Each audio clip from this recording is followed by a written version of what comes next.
ಎಲ್ಲ ನನ್ನ ಆತ್ಮೀಯ ಸ್ಪರ್ಧಾರ್ಥಿ ಮಿತ್ರರಿಗೆ GK ಕನ್ನಡ ಟುಡೇ ಯೂಟ್ಯೂಬ್ ಚಾನಲ್ಗೆ ಸ್ವಾಗತ.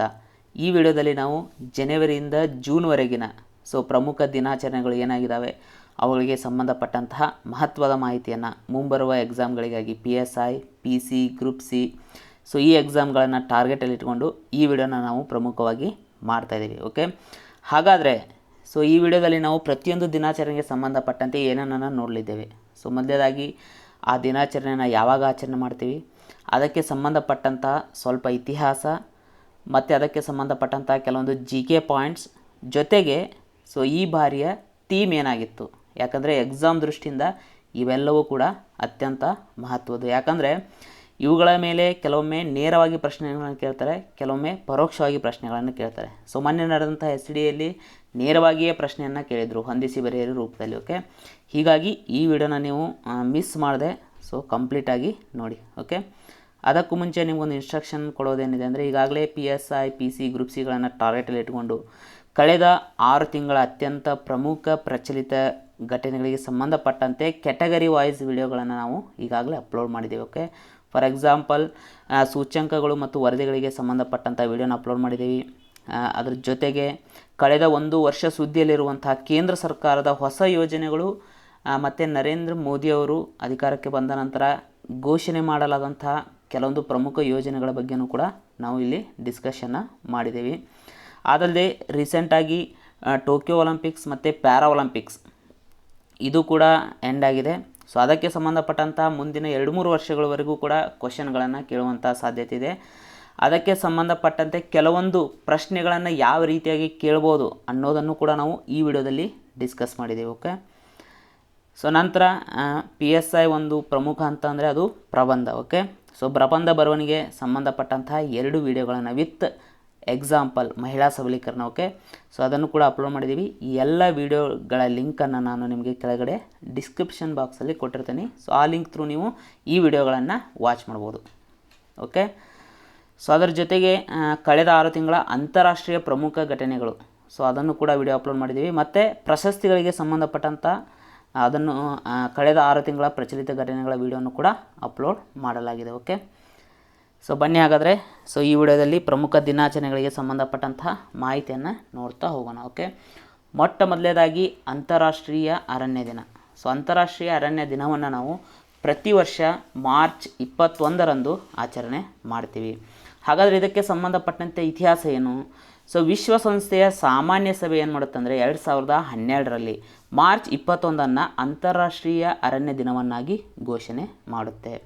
ಹಾಗಾದರೆ ಈ ಬಾರಿಯ ಅಂದರೆ 2021ರ ಥೀಮ್ ಏನಪ್ಪ ಅಂದರೆ ಅರಣ್ಯ ಮರುಸ್ಥಾಪನೆ, ಚೇತರಿಕೆ ಮತ್ತು ಯೋಗಕ್ಷೇಮದ ಹಾದಿ ಎನ್ನುವುದು ಈ ಬಾರಿಯ ಥೀಮ್ ಆಗಿದೆ. ಓಕೆ, ಆದಲ್ಲೇ ರೀಸೆಂಟಾಗಿ ಪರಿಸರ, ಅರಣ್ಯ ಮತ್ತು ಹವಾಮಾನ ಬದಲಾವಣೆ ಸಚಿವಾಲಯ ನಮ್ಮ ದೇಶದ ಅದು ಇತ್ತೀಚೆಗೆ ಭಾರತ ಅರಣ್ಯ ಸ್ಥಿತಿಗತಿ ವರದಿಯನ್ನು ಬಿಡುಗಡೆ ಮಾಡಿದೆ. ಓಕೆ, 2019ರಿಂದನೇ ಈ ವರದಿಯನ್ನು ತಯಾರು ಮಾಡ್ತಾ ಇತ್ತು, ಇತ್ತೀಚೆಗೆ ಅದನ್ನು ಬಿಡುಗಡೆ ಮಾಡಿದೆ. ಹಾಗಾದರೆ ಈ ವರದಿಯ ಪ್ರಕಾರ ನಮ್ಮ ದೇಶದಲ್ಲಿ ಅತಿ ಹೆಚ್ಚು ಅರಣ್ಯ ಪ್ರದೇಶಗಳನ್ನು ಹೊಂದಿರುವಂಥ ರಾಜ್ಯಗಳು ಯಾವುವು? ಅತಿ ಹೆಚ್ಚು ಅರಣ್ಯವನ್ನು ಹೊಂದಿರುವಲ್ಲಿ ಮಧ್ಯಪ್ರದೇಶ ಪ್ರಥಮ ಸ್ಥಾನದಲ್ಲಿದೆ, 2ನೇ ಸ್ಥಾನದಲ್ಲಿ ಅರುಣಾಚಲ ಪ್ರದೇಶವಿದೆ, 3ನೇ ಸ್ಥಾನದಲ್ಲಿ ಛತ್ತೀಸ್ಗಢ, 4ನೇ ಸ್ಥಾನದಲ್ಲಿ ಒಡಿಸ್ಸಾ, 5ನೇ ಸ್ಥಾನದಲ್ಲಿ ಮಹಾರಾಷ್ಟ್ರ ಇದೆ. ಓಕೆ, ಅಂದರೆ ಮೊದಲ 5 ಸ್ಥಾನಗಳಲ್ಲಿ ನಮ್ಮ ಕರ್ನಾಟಕ ಇಲ್ಲ ಅಂತ ಅರ್ಥ. ಓಕೆ, ಇನ್ನು ಶೇಕಡಾವಾರು ನಾವು ಗಮನಿಸಿದಾಗ ಅತಿ ಹೆಚ್ಚು ಅರಣ್ಯವನ್ನು ಮಿಜೋರಾಂ ಹೊಂದಿದೆ. ಅಂದರೆ ಮಿಜೋರಾಂನಲ್ಲಿ ಒಟ್ಟು ಭೂಮಿ ಎಷ್ಟಿದೆ ಅದರಲ್ಲಿ 85.4% ಬರೀ ಅರಣ್ಯವೇ ಇದೆ. ಓಕೆ, ಈ ರೀತಿ ಶೇಕಡಾವಾರು ಗಮನಿಸಿದಾಗ ಮಿಜೋರಾಂ ಪ್ರಥಮ ಸ್ಥಾನ, 2ನೇ ಸ್ಥಾನದಲ್ಲಿ ಅರುಣಾಚಲ ಪ್ರದೇಶ್, 3ನೇ ಸ್ಥಾನದಲ್ಲಿ ಮೇಘಾಲಯ ಇದೆ. ಅದರ ಜೊತೆಗೇ ಇದೇ ವರದಿಯಲ್ಲಿ ಇನ್ನೊಂದು ಪ್ರಮುಖ ಅಂಶವನ್ನು ಹೇಳಿದ್ದಾರೆ. ಅದೇನೆಂದರೆ ಕಳೆದ ವರ್ಷಗಳಲ್ಲಿ ಅತಿ ಹೆಚ್ಚು ಅರಣ್ಯ ವ್ಯಾಪ್ತಿ ಯಾವ ರಾಜ್ಯಗಳಲ್ಲಿ ಹೆಚ್ಚಾಗಿದೆ? ಓಕೆ, ಅದರಲ್ಲಿ ನಮ್ಮ ಕರ್ನಾಟಕ ಪ್ರಥಮ ಸ್ಥಾನದಲ್ಲಿ ಇದೆ. ಒಟ್ಟು 1025 ಚದರ ಕಿಲೋಮೀಟರ್ನಷ್ಟು ಅರಣ್ಯ ವ್ಯಾಪ್ತಿ ನಮ್ಮ ರಾಜ್ಯದಲ್ಲಿ ಹೆಚ್ಚಳವಾಗಿದೆ. 2ನೇ ಸ್ಥಾನದಲ್ಲಿ ಆಂಧ್ರ ಪ್ರದೇಶ ಇದೆ, 990 ಚದರ ಕಿಲೋಮೀಟರ್ನಷ್ಟು ಅರಣ್ಯ ಆಂಧ್ರ ಪ್ರದೇಶದಲ್ಲಿ ಹೆಚ್ಚಾಗಿದೆ. 3ನೇ ಸ್ಥಾನದಲ್ಲಿ ಕೇರಳ ಇದೆ. ಓಕೆ, ಪ್ರತಿ ವರ್ಷ ಜನವರಿ 4ರಂದು ನಾವು ವಿಶ್ವ ಬ್ರೈಲ್ ದಿನ ಅಂತ ಆಚರಣೆ ಮಾಡ್ತೀವಿ. ಸೊ ಈಗಾಗಲೇ ಹೇಳ್ದಂಗೆ ಈ ಬ್ರೈಲ್ ದಿನವನ್ನು ಆಚರಣೆ ಮಾಡುವಂಥ ಪ್ರಮುಖ ಉದ್ದೇಶ ಏನಂದರೆ ಬ್ರೈಲ್ ಲಿಪಿಯ ಮಹತ್ವವನ್ನು ತಿಳಿಸಲು. ಓಕೆ, ಸೊ ಈ ದಿನವನ್ನು ನಾವು 2019ರಿಂದ ಆಚರಣೆ ಮಾಡ್ತಾಯಿದ್ದೀವಿ. ಹಾಗಾದರೆ ಈ ಬ್ರೈಲ್ ಲಿಪಿಯನ್ನು ಯಾವುದಕ್ಕಾಗಿ ಬಳಸ್ತಾರೆ? ಅಂಧ ಮಕ್ಕಳಿಗೆ ಅಥವಾ ಅಂಧ ವ್ಯಕ್ತಿಗಳಿಗೆ ಓದಲು ಬರೆಯಲು ಸಹಾಯಕವಾಗುವಂತೆ ಈ ಬ್ರೈಲ್ ಲಿಪಿಯನ್ನು ಬಳಸ್ತಾರೆ. ಓಕೆ, ಹಾಗಾದರೆ ಈ ಬ್ರೈಲ್ ಲಿಪಿಯನ್ನು ಕಂಡುಹಿಡಿದವರು ಯಾರು? 19ನೇ ಶತಮಾನದಲ್ಲಿ ಬ್ರೈಲ್ ಲಿಪಿಯನ್ನು ಲೂಯಿಸ್ ಬ್ರೈಲ್ ಎನ್ನುವರು ಕಂಡುಹಿಡಿದಿದ್ದಾರೆ. ಸೊ ಅವರ ಸ್ಮರಣಾರ್ಥವಾಗಿ ಆ ಸಲಕರಣೆಗೆ ಅವರ ಹೆಸರನ್ನೇ ಇಡಲಾಗಿದೆ. ಓಕೆ,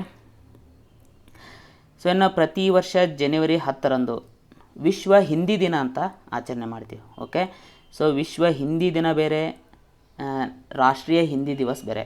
ನಮ್ಮ ದೇಶದಲ್ಲಿ ರಾಷ್ಟ್ರೀಯ ಹಿಂದಿ ದಿವಸನ ನಾವು ಪ್ರತಿ ವರ್ಷ ಸೆಪ್ಟೆಂಬರ್ 14ರಂದು ಆಚರಣೆ ಮಾಡ್ತಾಯಿದ್ದೀವಿ. ಓಕೆ, ಇದನ್ನು ಯಾಕೆ ಹೇಳ್ತಾ ಇದ್ದೇನೆ ಅಂದರೆ ಆಲ್ರೆಡಿ ಇದರ ಮೇಲೆ ಪ್ರಶ್ನೆಗಳನ್ನು ಕೇಳಿದ್ದಾರೆ. ಹಿಂದಿ ದಿವಸನ್ನು ನಾವು ಯಾವಾಗ ಆಚರಣೆ ಮಾಡ್ತೀವಿ? So September 14. ವಿಶ್ವ ಹಿಂದಿ ದಿನವನ್ನು ಜನವರಿ 10ರಂದು ಆಚರಣೆ ಮಾಡ್ತೀವಿ. ಹಾಗಾದರೆ ವಿಶ್ವ ಹಿಂದಿ ದಿನವನ್ನು ಜನವರಿ 10ರಂದೇ ಆಚರಣೆ ಮಾಡೋಕ್ಕೂ ಕೂಡ ಒಂದು ಕಾರಣ ಇದೆ. ಸೊ ನಾಗ್ಪುರದಲ್ಲಿ, ಸೊ ಮಹಾರಾಷ್ಟ್ರದ ನಾಗ್ಪುರದಲ್ಲಿ 1975 ಜನವರಿ 10ರಂದು ಮೊಟ್ಟ ಮೊದಲ ವಿಶ್ವ ಹಿಂದಿ ಸಮ್ಮೇಳನವನ್ನು ಆಯೋಜನೆ ಮಾಡಿರ್ತಾರೆ. ಸೊ ಇದರ ವಾರ್ಷಿಕೋತ್ಸವದ ನೆನಪಿಗಾಗಿ ಪ್ರತಿ ವರ್ಷ ಜನವರಿ 10ರಂದು ನಾವು ವಿಶ್ವ ಹಿಂದಿ ದಿನ ಅಂತ ಆಚರಣೆ ಮಾಡ್ತಾಯಿದ್ದೀವಿ. 2006ರಿಂದ ಈ ದಿನವನ್ನು ನಾವು ಆಚರಣೆ ಮಾಡ್ತಾಯಿದ್ದೀವಿ. ಹಾಗಾದರೆ ಹಿಂದಿಯ ವಿಶೇಷತೆ ಏನು? ಹಿಂದಿಯು ವಿಶ್ವದಲ್ಲಿ ಅತಿ ಹೆಚ್ಚು ಜನರು ಮಾತನಾಡುವ ಭಾಷೆಗಳಲ್ಲಿ ಹಿಂದಿ 3ನೇ ಸ್ಥಾನವನ್ನು ಪಡ್ಕೊಂಡಿದೆ. ಓಕೆ, ಮೊದಲ ಸ್ಥಾನವನ್ನು ಪಡ್ಕೊಂಡಿರುವಂಥ ಭಾಷೆ ಯಾವುದಂದರೆ ಅದು ಇಂಗ್ಲೀಷ್. 2ನೇ ಸ್ಥಾನದಲ್ಲಿ ಮ್ಯಾಂಡ್ರಿನ್ ಭಾಷೆ ಇದೆ. ಓಕೆ, ಸೊ 3ನೇ ಸ್ಥಾನದಲ್ಲಿ ಹಿಂದಿ ಭಾಷೆ ಇದೆ.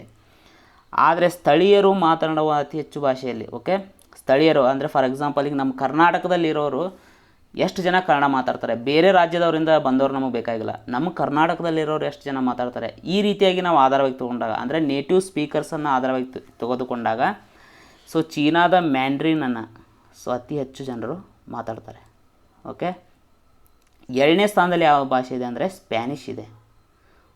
3ನೇ ಸ್ಥಾನದಲ್ಲಿ ಇಂಗ್ಲೀಷ್ ಇದ್ದರೆ 4ನೇ ಸ್ಥಾನದಲ್ಲಿ ನಮ್ಮ ಹಿಂದಿ ಭಾಷೆ ಇದೆ. ಇನ್ನು ಪ್ರತಿ ವರ್ಷ ನಮ್ಮ ದೇಶದಲ್ಲಿ ಜನವರಿ 12ನ್ನು ನಾವು ರಾಷ್ಟ್ರೀಯ ಯುವಜನ ದಿನ ಅಂತ ಆಚರಣೆ ಮಾಡ್ತೀವಿ, ಅಥವಾ ರಾಷ್ಟ್ರೀಯ ಯುವಕರ ದಿನ ಅಂತ ಕೂಡ ಕರೀತಾರೆ, ನ್ಯಾಷನಲ್ ಯೂತ್ ಡೇ.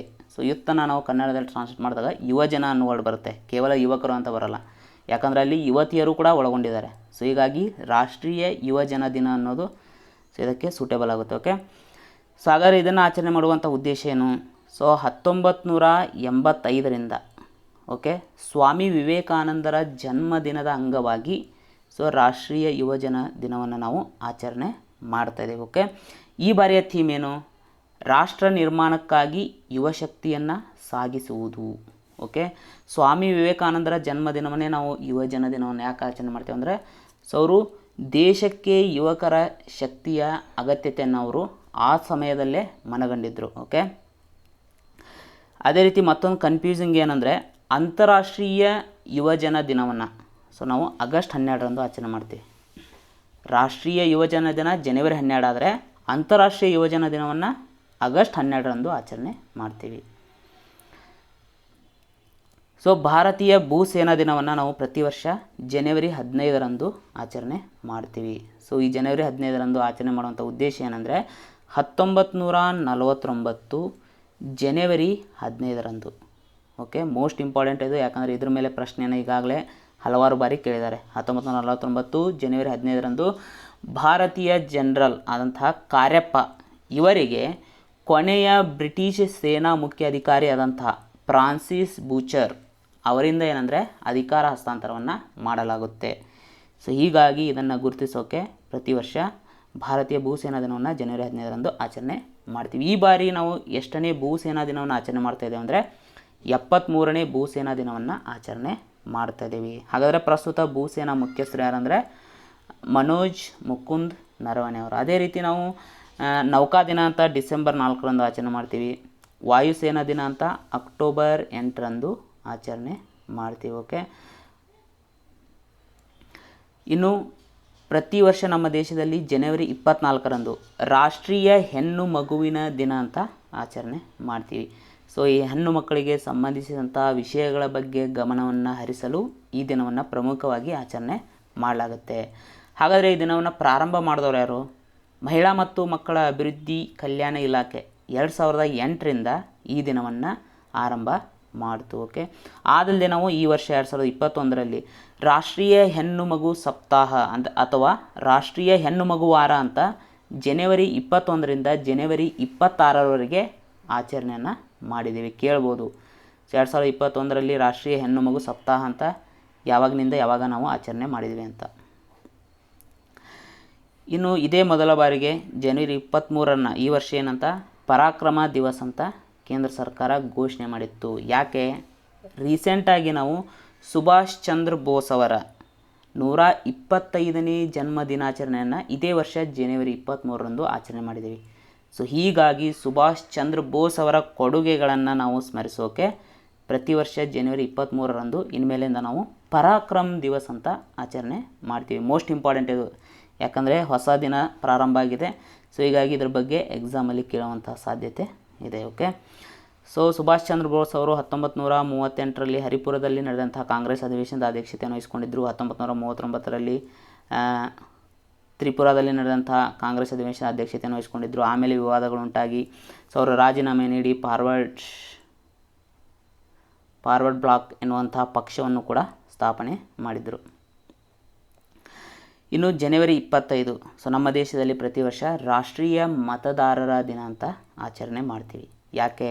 1950 ಜನವರಿ 25ರಂದು ಏನಾಗುತ್ತೆ ಅಂದರೆ ಭಾರತೀಯ ಚುನಾವಣಾ ಆಯೋಗ ಸ್ಥಾಪನೆ ಆಗುತ್ತೆ. ಸೊ ಇದನ್ನು ಸ್ಮರಿಸೋಕ್ಕೆ ನಾವು ಪ್ರತಿ ವರ್ಷ ಜನವರಿ 25ರಂದು ರಾಷ್ಟ್ರೀಯ ಮತದಾರರ ದಿನ ಅಂತ ಆಚರಣೆ ಮಾಡ್ತೀವಿ. ಓಕೆ, ಹಾಗಾದರೆ ಈ ರಾಷ್ಟ್ರೀಯ ಮತದಾರರ ದಿನವನ್ನು ಆಚರಣೆ ಮಾಡುವಂಥ ಪ್ರಮುಖ ಉದ್ದೇಶ ಏನಂದರೆ ಸೊ ಜಾಗರೂಕ ಸುರಕ್ಷಿತ ಮಾಹಿತಿ ಪಡೆಯುವಂತೆ ಜನರನ್ನು ಮಾಡೋದು ಇದರ ಪ್ರಮುಖ ಉದ್ದೇಶ ಆಗಿದೆ. ಸೊ ಅಂದರೆ ಮತದಾರರಿಗೆ ನಾವು ಸುರಕ್ಷಿತವಾದ ಮಾಹಿತಿಯನ್ನು ಕೊಡಬೇಕು, ಅವರನ್ನು ಜಾಗರೂಕರಾಗಿರುವಂತೆ ನಾವು ನೋಡ್ಕೋಬೇಕು ಚುನಾವಣೆಗಳ ಬಗ್ಗೆ. ಸೊ ಇದೇ ಉದ್ದೇಶದಿಂದ ಈ ದಿನವನ್ನು ನಾವು ಆಚರಣೆ ಮಾಡ್ತಾಯಿದ್ದೀವಿ.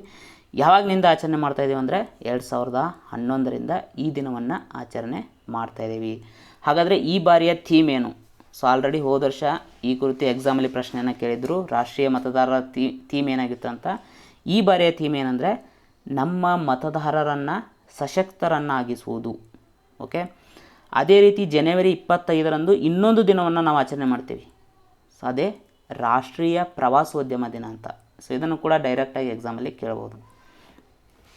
ಸೊ ಅದೇ ರೀತಿ ಕೆಲವೊಂದು ದಿನಗಳಿದ್ದಾವೆ, ಅವುಗಳ ಬಗ್ಗೆ ನಾವು ಹೆಚ್ಚು ತಿಳ್ಕೊಳ್ಳೋ ಅವಶ್ಯಕತೆ ಇಲ್ಲ. ಫಾರ್ ಎಕ್ಸಾಂಪಲ್ ದತ್ತಾಂಶ ಖಾಸಗಿತನ ದಿನ ಅಂತ ಜನವರಿ 28ರಂದು ನಾವು ಆಚರಣೆ ಮಾಡ್ತೀವಿ. ಸೊ ಅದರ ಥೀಮ್ ಏನಂದರೆ ಓನ್ ಯುವರ್ ಪ್ರೈವಸಿ. ಅದೇ ರೀತಿ ರಾಷ್ಟ್ರೀಯ ಹುತಾತ್ಮರ ದಿನ ಅಂತ ಜನವರಿ 30ರಂದು ಆಚರಣೆ ಮಾಡ್ತೀವಿ. ಸೊ ಗಾಂಧೀಜಿಯವರು ಸಾವನ್ನಪ್ಪಿದಂತಹ ದಿನ. ಓಕೆ, 1948 ಜನವರಿ 30ರಂದು ಗಾಂಧೀಜಿಯವರನ್ನು ಹತ್ಯೆಗೈಯಲಾಗುತ್ತೆ. ಓಕೆ, ಸೊ ಇನ್ನೊಂದು ಪ್ರಮುಖವಾದ ದಿನ ಸೊ ಪ್ರತಿ ವರ್ಷ ಫೆಬ್ರವರಿ 2ರಂದು ವಿಶ್ವ ಜೌಗುತಾನ ದಿನ ಅಂತ ನಾವು ಆಚರಣೆ ಮಾಡ್ತೀವಿ. ಇಂಗ್ಲೀಷ್ನಲ್ಲಿ ವರ್ಲ್ಡ್ ವೆಟ್ಲ್ಯಾಂಡ್ಸ್ ಡೇ ಅಂತ ನಾವು ಕರಿತೀವಿ. ಓಕೆ, 1971ರಲ್ಲಿ ಇರಾನ್ನ ರಾಮ್ಸಾರ್ನಲ್ಲಿ ನಡೆದಂತಹ ಜೌಗುತಾನದ ಸಮಾವೇಶದ ನೆನಪಿಗಾಗಿ ಈ ವಿಶ್ವ ಜೌಗುತಾನ ದಿನವನ್ನು ನಾವು ಆಚರಣೆ ಮಾಡ್ತೀವಿ. ಮೋಸ್ಟ್ ಇಂಪಾರ್ಟೆಂಟ್ ಇದು, ಯಾಕಂದರೆ ಇದ್ರ ಮೇಲೆ GK ತರಹದ ಪ್ರಶ್ನೆಗಳನ್ನು ಕೂಡ ಕೇಳ್ತಾರೆ. ಓಕೆ, ಸೊ ನಿಮಗೆ ಹೊಂದಿಸಿ ಬರೆಯೋ ರೂಪದಲ್ಲಿ ಕೇಳ್ಬೋದು. ಇರಾನ್ನ ರಾಮ್ಸಾರ್ 1971ರಲ್ಲಿ ನಡೆದಂಥ ಸಮಾವೇಶ ಯಾವುದಕ್ಕೆ ಸಂಬಂಧಪಟ್ಟಿದೆ? ಸೊ ಜೌಗುತಾನಗಳಿಗೆ ಸಂಬಂಧಪಟ್ಟಿದೆ. ಓಕೆ, ಸೊ 1971ರಲ್ಲಿ ಏನು ಇರಾನ್ನ ರಾಮ್ಸಾರ್ನಲ್ಲಿ ಜೌಗುತಾನದ ಸಮಾವೇಶ ನಡೆದಿತ್ತು, ಅಲ್ಲಿ ಕೆಲವೊಂದು ರೂಲ್ಸ್ಗಳನ್ನು ಮಾಡಿದರು. ಸೊ ಆ ರೂಲ್ಸ್ಗಳು ಯಾವಾಗಿನಿಂದ ಜಾರಿಗೆ ಬಂದವು ಅಂದರೆ 1975ರಲ್ಲಿ ಜಾರಿಗೆ ಬಂದವು. ಆ ರೂಲ್ಸ್ಗಳ ಪ್ರಮುಖ ಉದ್ದೇಶ ಏನಂದರೆ ಈ ಜೌಗುತಾನಗಳ ಸಂರಕ್ಷಣೆ ಬಗ್ಗೆ ಕೆಲವೊಂದು ನಿಯಮಗಳನ್ನು ಅದು ಒದಗಿಸುತ್ತೆ. ಈ ಬಾರಿಯ ಥೀಮ್ ಏನು? Wetlands and water. ಓಕೆ, ಜೌಗುತಾನಗಳು ಮತ್ತು ನೀರು ಅನ್ನೋದು ಈ ಬಾರಿಯ ವಿಶ್ವ ಜೌಗುತಾನ ದಿನದ ಥೀಮ್ ಆಗಿದೆ. ಹಾಗಾದರೆ ಪ್ರಸ್ತುತ ನಮ್ಮ ದೇಶದಲ್ಲಿ ಇರುವಂಥ ರ್ಯಾಮ್ಸಾರ್ ತಾಣಗಳ ಸಂಖ್ಯೆ ಎಷ್ಟು? ಓಕೆ, ಒಟ್ಟು ಪ್ರಸ್ತುತ 46 ರ್ಯಾಮ್ಸಾರ್ ತಾಣಗಳು ನಮ್ಮ ದೇಶದಲ್ಲಿವೆ. ರೀಸೆಂಟಾಗಿ 4 ಹೊಸ ತಾಣಗಳನ್ನು ಸೇರಿಸಲಾಗಿದೆ. ಮುಂಚೆ 47 ಇದ್ವು, ಈಗ ಹೊಸ 4 ತಾಣಗಳು ಸೇರಿ 46 ಆಗಿದೆ. ಓಕೆ, ಆ 4 ತಾಣಗಳು ಯಾವಂದರೆ ಮೊದಲನೇದಾಗಿ ಗುಜರಾತ್ನ ತೋಲ್ ಸರೋವರ ವನ್ಯಜೀವಿ ಧಾಮ, ಇದನ್ನು ಕೂಡ ನಾವು ರ್ಯಾಮ್ಸಾರ್ ತಾಣವನ್ನಾಗಿ ಘೋಷಣೆ ಮಾಡಿದ್ದಾರೆ. ಅದರ ಜೊತೆಗೆ ಗುಜರಾತ್ನ ವಾಧ್ವಾನ ಜೌಗು ಪ್ರದೇಶ, ಓಕೆ. ಅದರ ನಂತರ ಹರಿಯಾಣದಲ್ಲಿ 2, ಒಂದು ಸುಲ್ತಾನ್ಪುರ್ ರಾಷ್ಟ್ರೀಯ ಉದ್ಯಾನವನ, ಓಕೆ, ಮತ್ತೊಂದು ಬಿಂದ್ವಾಸ್ ವನ್ಯಜೀವಿ ಅಭಯಾರಣ್ಯ. ಸೊ ಈ 4 ಪ್ರದೇಶಗಳನ್ನು ಹೊಸದಾಗಿ ನಮ್ಮ ದೇಶದಲ್ಲಿ ರಾಮ್ಸಾರ್ ತಾಣಗಳು ಅಂತ ಘೋಷಣೆಯನ್ನು ಮಾಡಲಾಗಿದೆ. ಇನ್ನು ಪ್ರತಿ ವರ್ಷ ಫೆಬ್ರವರಿ 4ರಂದು ನಾವು ವಿಶ್ವ ಕ್ಯಾನ್ಸರ್ ದಿನ ಅಂತ ಆಚರಣೆ ಮಾಡ್ತೀವಿ, ಓಕೆ. 2000ನೇ ಇಸ್ವಿಯಲ್ಲಿ ಕ್ಯಾನ್ಸರ್ ವಿರುದ್ಧ ಪ್ಯಾರಿಸ್ ಸನ್ನದನ್ನು ಪಾಸ್ ಮಾಡಲಾಗಿತ್ತು. ಅಂದರೆ ಕ್ಯಾನ್ಸರ್ಗೆ ಸಂಬಂಧಪಟ್ಟಂತೆ 2000ನೇ ಇಸ್ವಿಯಲ್ಲಿ ಪ್ಯಾರಿಸ್ನಲ್ಲಿ ಒಂದು ಸನ್ನದನ್ನು ಹೊರಡಿಸಲಾಗಿತ್ತು. ಇದರ ಆಧಾರದ ಮೇಲೆ ನಾವು ವಿಶ್ವ ಕ್ಯಾನ್ಸರ್ ದಿನವನ್ನು ಆಚರಣೆ ಮಾಡ್ತೀವಿ. ಈ ಬಾರಿಯ ಥೀಮ್ ಏನು? Okay, I M and I will ಎನ್ನುವುದು ಈ ಬಾರಿಯ ಥೀಮ್ ಆಗಿದೆ. I M and I will, okay. So ಹಾಗಾದರೆ ಕ್ಯಾನ್ಸರ್ ದಿನವನ್ನು ಆಚರಣೆ ಮಾಡುವಂಥ ಉದ್ದೇಶ ಏನು? ಸೊ ನಿಮಗೆ ಗೊತ್ತಿರಲಿ, ವಿಶ್ವದಲ್ಲಿ ಅತಿ ಹೆಚ್ಚು ಜನರು ಏನು ಸಾವನ್ನಪ್ತಾ ಇದ್ದಾರೆ, ಅದಕ್ಕೆ 2ನೇ ಅತಿ ದೊಡ್ಡ ಕಾರಣವೇ ಪ್ರಸ್ತುತ ಕ್ಯಾನ್ಸರ್. ಸೊ ಹೀಗಾಗಿ ಕ್ಯಾನ್ಸರ್ನ ಬಗ್ಗೆ ನಾವು ತಿಳುವಳಿಕೆ ಮೂಡಿಸೋದು ಅತಿ ಅವಶ್ಯಕ, ಓಕೆ. ಹಾಗಾದರೆ ವಿಶ್ವದಲ್ಲಿ ಅತಿ ಹೆಚ್ಚು ಜನರು ಸಾವನ್ನಪ್ತಾರಲ್ಲ, ಅದಕ್ಕೆ ಮೊಟ್ಟ ಮೊದಲ ಕಾರಣ, ಅತಿ ದೊಡ್ಡ ಕಾರಣ ಯಾವುದಂದರೆ ಹೃದಯ ಸಂಬಂಧಿ ಕಾಯಿಲೆಗಳು, ಓಕೆ. 2ನೇ ಸ್ಥಾನದಲ್ಲೇ ಕ್ಯಾನ್ಸರ್. ಇನ್ನು ವಿಜ್ಞಾನದಲ್ಲಿ ಮಹಿಳೆ ಮತ್ತು ಬಾಲಕಿಯರ ಅಂತಾರಾಷ್ಟ್ರೀಯ ದಿನ ಅಂತ ನಾವು ಫೆಬ್ರವರಿ 11ರಂದು ಆಚರಣೆ ಮಾಡ್ತೀವಿ. ಸೊ 2015ರಲ್ಲಿ ವಿಶ್ವಸಂಸ್ಥೆಯ ಸಾಮಾನ್ಯ ಸಭೆ ಈ ದಿನವನ್ನು ಅಂಗೀಕಾರ ಮಾಡಿತ್ತು, ಓಕೆ.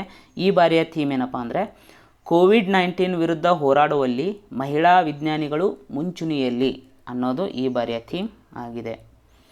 ಇನ್ನು ವಿಶ್ವ ರೇಡಿಯೋ ದಿನವನ್ನು ನಾವು ಪ್ರತಿ ವರ್ಷ ಫೆಬ್ರವರಿ 13ರಂದು ಆಚರಣೆ ಮಾಡ್ತೀವಿ, ಓಕೆ. ಇದರ ಬಗ್ಗೆ ನೇರವಾಗಿ ಪ್ರಶ್ನೆಯನ್ನು ಹಲವಾರು ಬಾರಿ ಕೇಳಿದ್ದಾರೆ. ಸೊ ವಿಶ್ವ ರೇಡಿಯೋ ದಿನವನ್ನು ನಾವು ಯಾವಾಗ ಆಚರಣೆ ಮಾಡ್ತೀವಿ ಅಂತ. 2012ರಲ್ಲಿ ವಿಶ್ವಸಂಸ್ಥೆಯ ಸಾಮಾನ್ಯ ಸಭೆ ಒಂದು ಗೊತ್ತುವಳಿಯ ಮೂಲಕ ಫೆಬ್ರವರಿ 13ನ್ನು ವಿಶ್ವ ರೇಡಿಯೋ ದಿನ ಅಂತ ಘೋಷಣೆ ಮಾಡುತ್ತೆ. ಈ ಬಾರಿಯ ಥೀಮ್ ಏನು? ಹೊಸ ಜಗತ್ತು ಹೊಸ ರೇಡಿಯೋ ಅನ್ನೋದು ಈ ಬಾರಿಯ ಥೀಮ್ ಆಗಿದೆ. ನಮ್ಮ ದೇಶದಲ್ಲಿ ಆಲ್ ಇಂಡಿಯಾ ರೇಡಿಯೋ ಸ್ಥಾಪನೆಯಾಗಿದ್ದು ಯಾವಾಗಂತ ಪ್ರಶ್ನೆಯನ್ನು ಕೇಳಿದ್ದಾರೆ. 1936ರಲ್ಲಿ ಆಲ್ ಇಂಡಿಯಾ ರೇಡಿಯೋ ಪ್ರಾರಂಭ ಆಯಿತು. ಇನ್ನು ರೇಡಿಯೋನ ಕಂಡು ಹಿಡಿದಂತಹ ವಿಜ್ಞಾನಿ ಯಾರು? ಸೊ ಮಾರ್ಕೋನಿ ರೇಡಿಯೋನ ಕಂಡು ಹಿಡಿದಂಥ ವಿಜ್ಞಾನಿ. ಅದೇ ರೀತಿ ಫೆಬ್ರವರಿ 13ರಂದು ನಾವು ರಾಷ್ಟ್ರೀಯ ಮಹಿಳಾ ದಿನವನ್ನು ಕೂಡ ನಾವು ಆಚರಣೆ ಮಾಡ್ತೀವಿ. ಯಾಕಂದರೆ ಸರೋಜಿನಿ ನಾಯ್ಡು ಅವರ ಹುಟ್ಟಿದ ದಿನ, ಓಕೆ. ಸರೋಜಿನಿ ನಾಯ್ಡು ಅವರ ಬಗ್ಗೆ ನಿಮಗೆ ಹೇಳಬೇಕಂದ್ರೆ ಸ್ವಾತಂತ್ರ್ಯ ಹೋರಾಟದಲ್ಲಿ ಕೂಡ ಇವರು ಮಹಿಳೆಯರಲ್ಲಿ ಮುಂಚೂಣಿಯಲ್ಲಿದ್ದರು ಅಂತ ಹೇಳ್ಬೋದು. ಇವರ ಒಂದು ವಿಶೇಷತೆ ಏನಂದರೆ 1925ರಲ್ಲಿ ಕಾನ್ಪುರದಲ್ಲಿ ನಡೆದಂತಹ ಕಾಂಗ್ರೆಸ್ ಅಧಿವೇಶನದ ಅಧ್ಯಕ್ಷತೆಯನ್ನು ಇವರು ವಹಿಸಿಕೊಂಡಿದ್ದರು. ಈ ಮೂಲಕ ಕಾಂಗ್ರೆಸ್ ಅಧಿವೇಶನದ ಅಧ್ಯಕ್ಷತೆಯನ್ನು ವಹಿಸಿಕೊಂಡಂತಹ ಮೊಟ್ಟ ಮೊದಲ ಭಾರತೀಯ ಮಹಿಳೆ ಎನ್ನುವಂಥ ದಾಖಲೆಯನ್ನು ಕೂಡ ಇವರು ಮಾಡಿದ್ದಾರೆ, ಓಕೆ.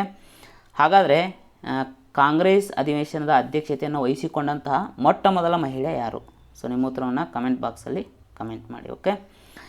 ಇನ್ನು ಪ್ರತಿ ವರ್ಷ ಮಾರ್ಚ್ 8ರಂದು ನಾವು ಅಂತಾರಾಷ್ಟ್ರೀಯ ಮಹಿಳಾ ದಿನ ಅಂತ ಆಚರಣೆ ಮಾಡ್ತೀವಿ, ಓಕೆ. ಸೊ ನಾನು ನಿಮಗೆ ಕನ್ಫ್ಯೂಷನ್ ಆಗಬಾರ್ದಂತ ಇಲ್ಲೇ ಪಕ್ಕದಲ್ಲೇ ಕೊಟ್ಟಿದ್ದೇನೆ. ರಾಷ್ಟ್ರೀಯ ಮಹಿಳಾ ದಿನವನ್ನು ನಾವು ಫೆಬ್ರವರಿ 13ರಂದು ಆಚರಣೆ ಮಾಡಿದರೆ, ಅಂತಾರಾಷ್ಟ್ರೀಯ ಮಹಿಳಾ ದಿನವನ್ನು ಮಾರ್ಚ್ 8ರಂದು ಆಚರಣೆ ಮಾಡ್ತೀವಿ.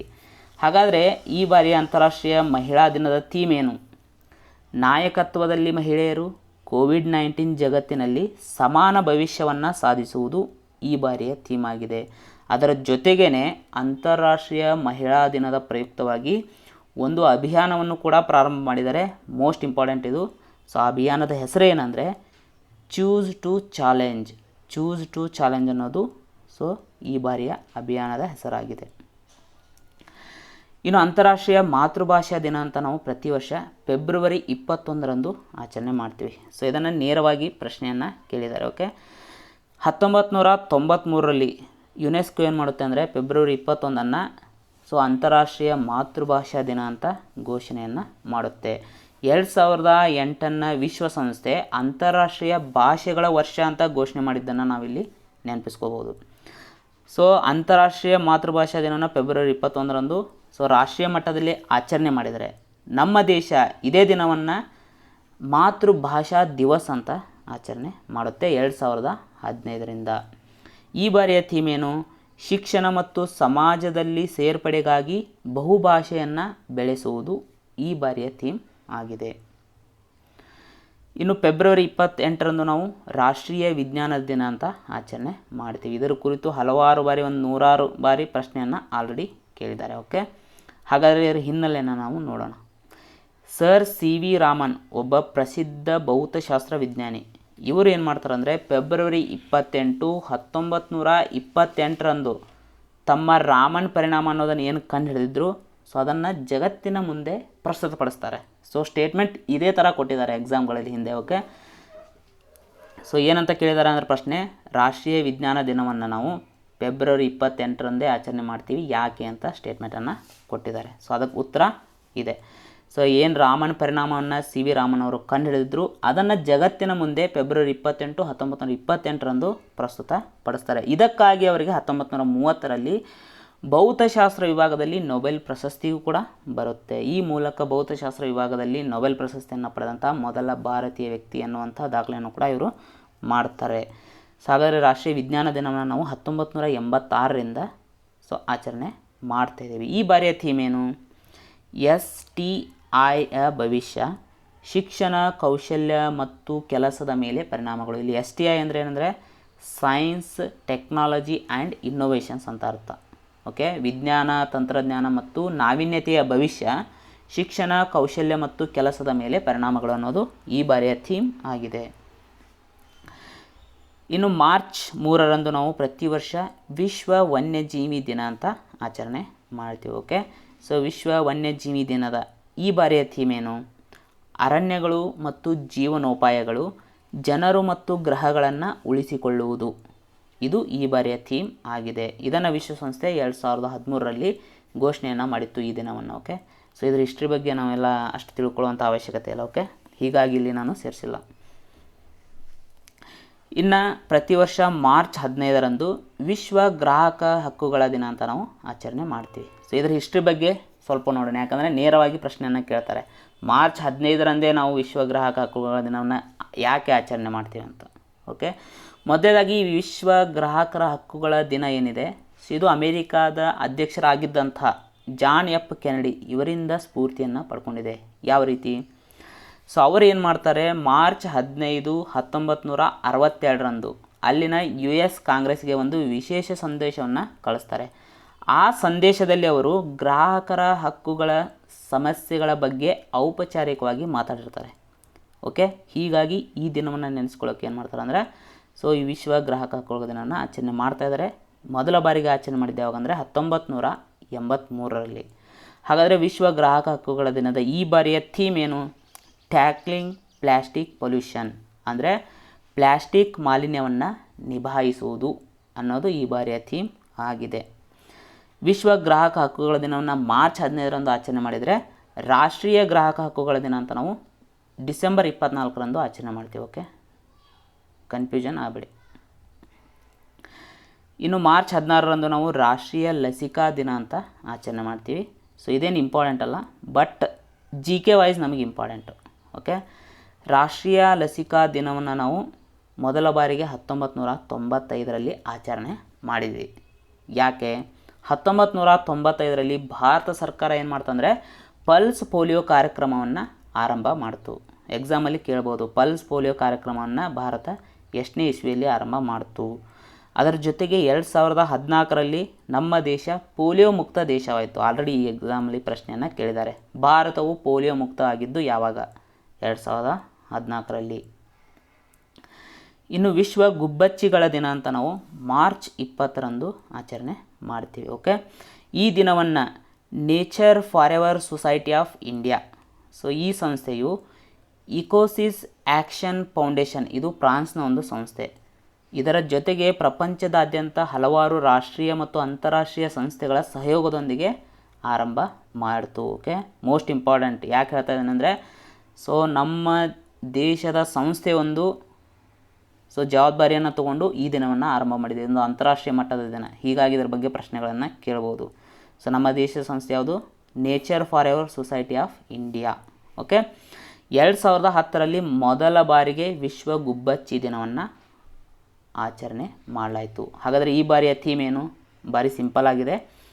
ಐ ಲವ್ ಸ್ಪ್ಯಾರೋಸ್, ನಾನು ಗುಬ್ಬಚ್ಚಿಗಳನ್ನು ಪ್ರೀತಿಸುತ್ತೇನೆ ಅನ್ನೋದು ಈ ಬಾರಿಯ ಥೀಮ್. ಇನ್ನು ವಿಶ್ವ ಜಲ ದಿನ ಅಂತ ನಾವು ಪ್ರತಿ ವರ್ಷ ಮಾರ್ಚ್ 27ರಂದು ಆಚರಣೆ ಮಾಡ್ತೀವಿ. ಸೊ ಇದನ್ನು ಎಕ್ಸಾಮ್ಗಳಲ್ಲಿ ಒಂದು 100 100 ಸಾರಿ ಕೇಳಿದ್ದಾರೆ ಅಂತ ಹೇಳ್ಬೋದು. ಪ್ರತಿ ಎಕ್ಸಾಮ್ಗಳಲ್ಲಿ ಇದರ ಕುರಿತು ಪ್ರಶ್ನೆಗಳು ಬರ್ತಾನೆ ಇರ್ತವೆ. ಓಕೆ, ಹಾಗಾದರೆ ವಿಶ್ವ ಜಲ ದಿನದ ಹಿನ್ನೆಲೆಯನ್ನು ಸ್ವಲ್ಪ ನೋಡೋದಾದರೆ 22 ಡಿಸೆಂಬರ್ 1992ರಲ್ಲಿ ವಿಶ್ವಸಂಸ್ಥೆ ಒಂದು ರೆಸಲ್ಯೂಷನನ್ನು ಪಾಸ್ ಮಾಡೋದ್ರ ಮೂಲಕ ಈ ದಿನವನ್ನು ಘೋಷಣೆ ಮಾಡುತ್ತೆ.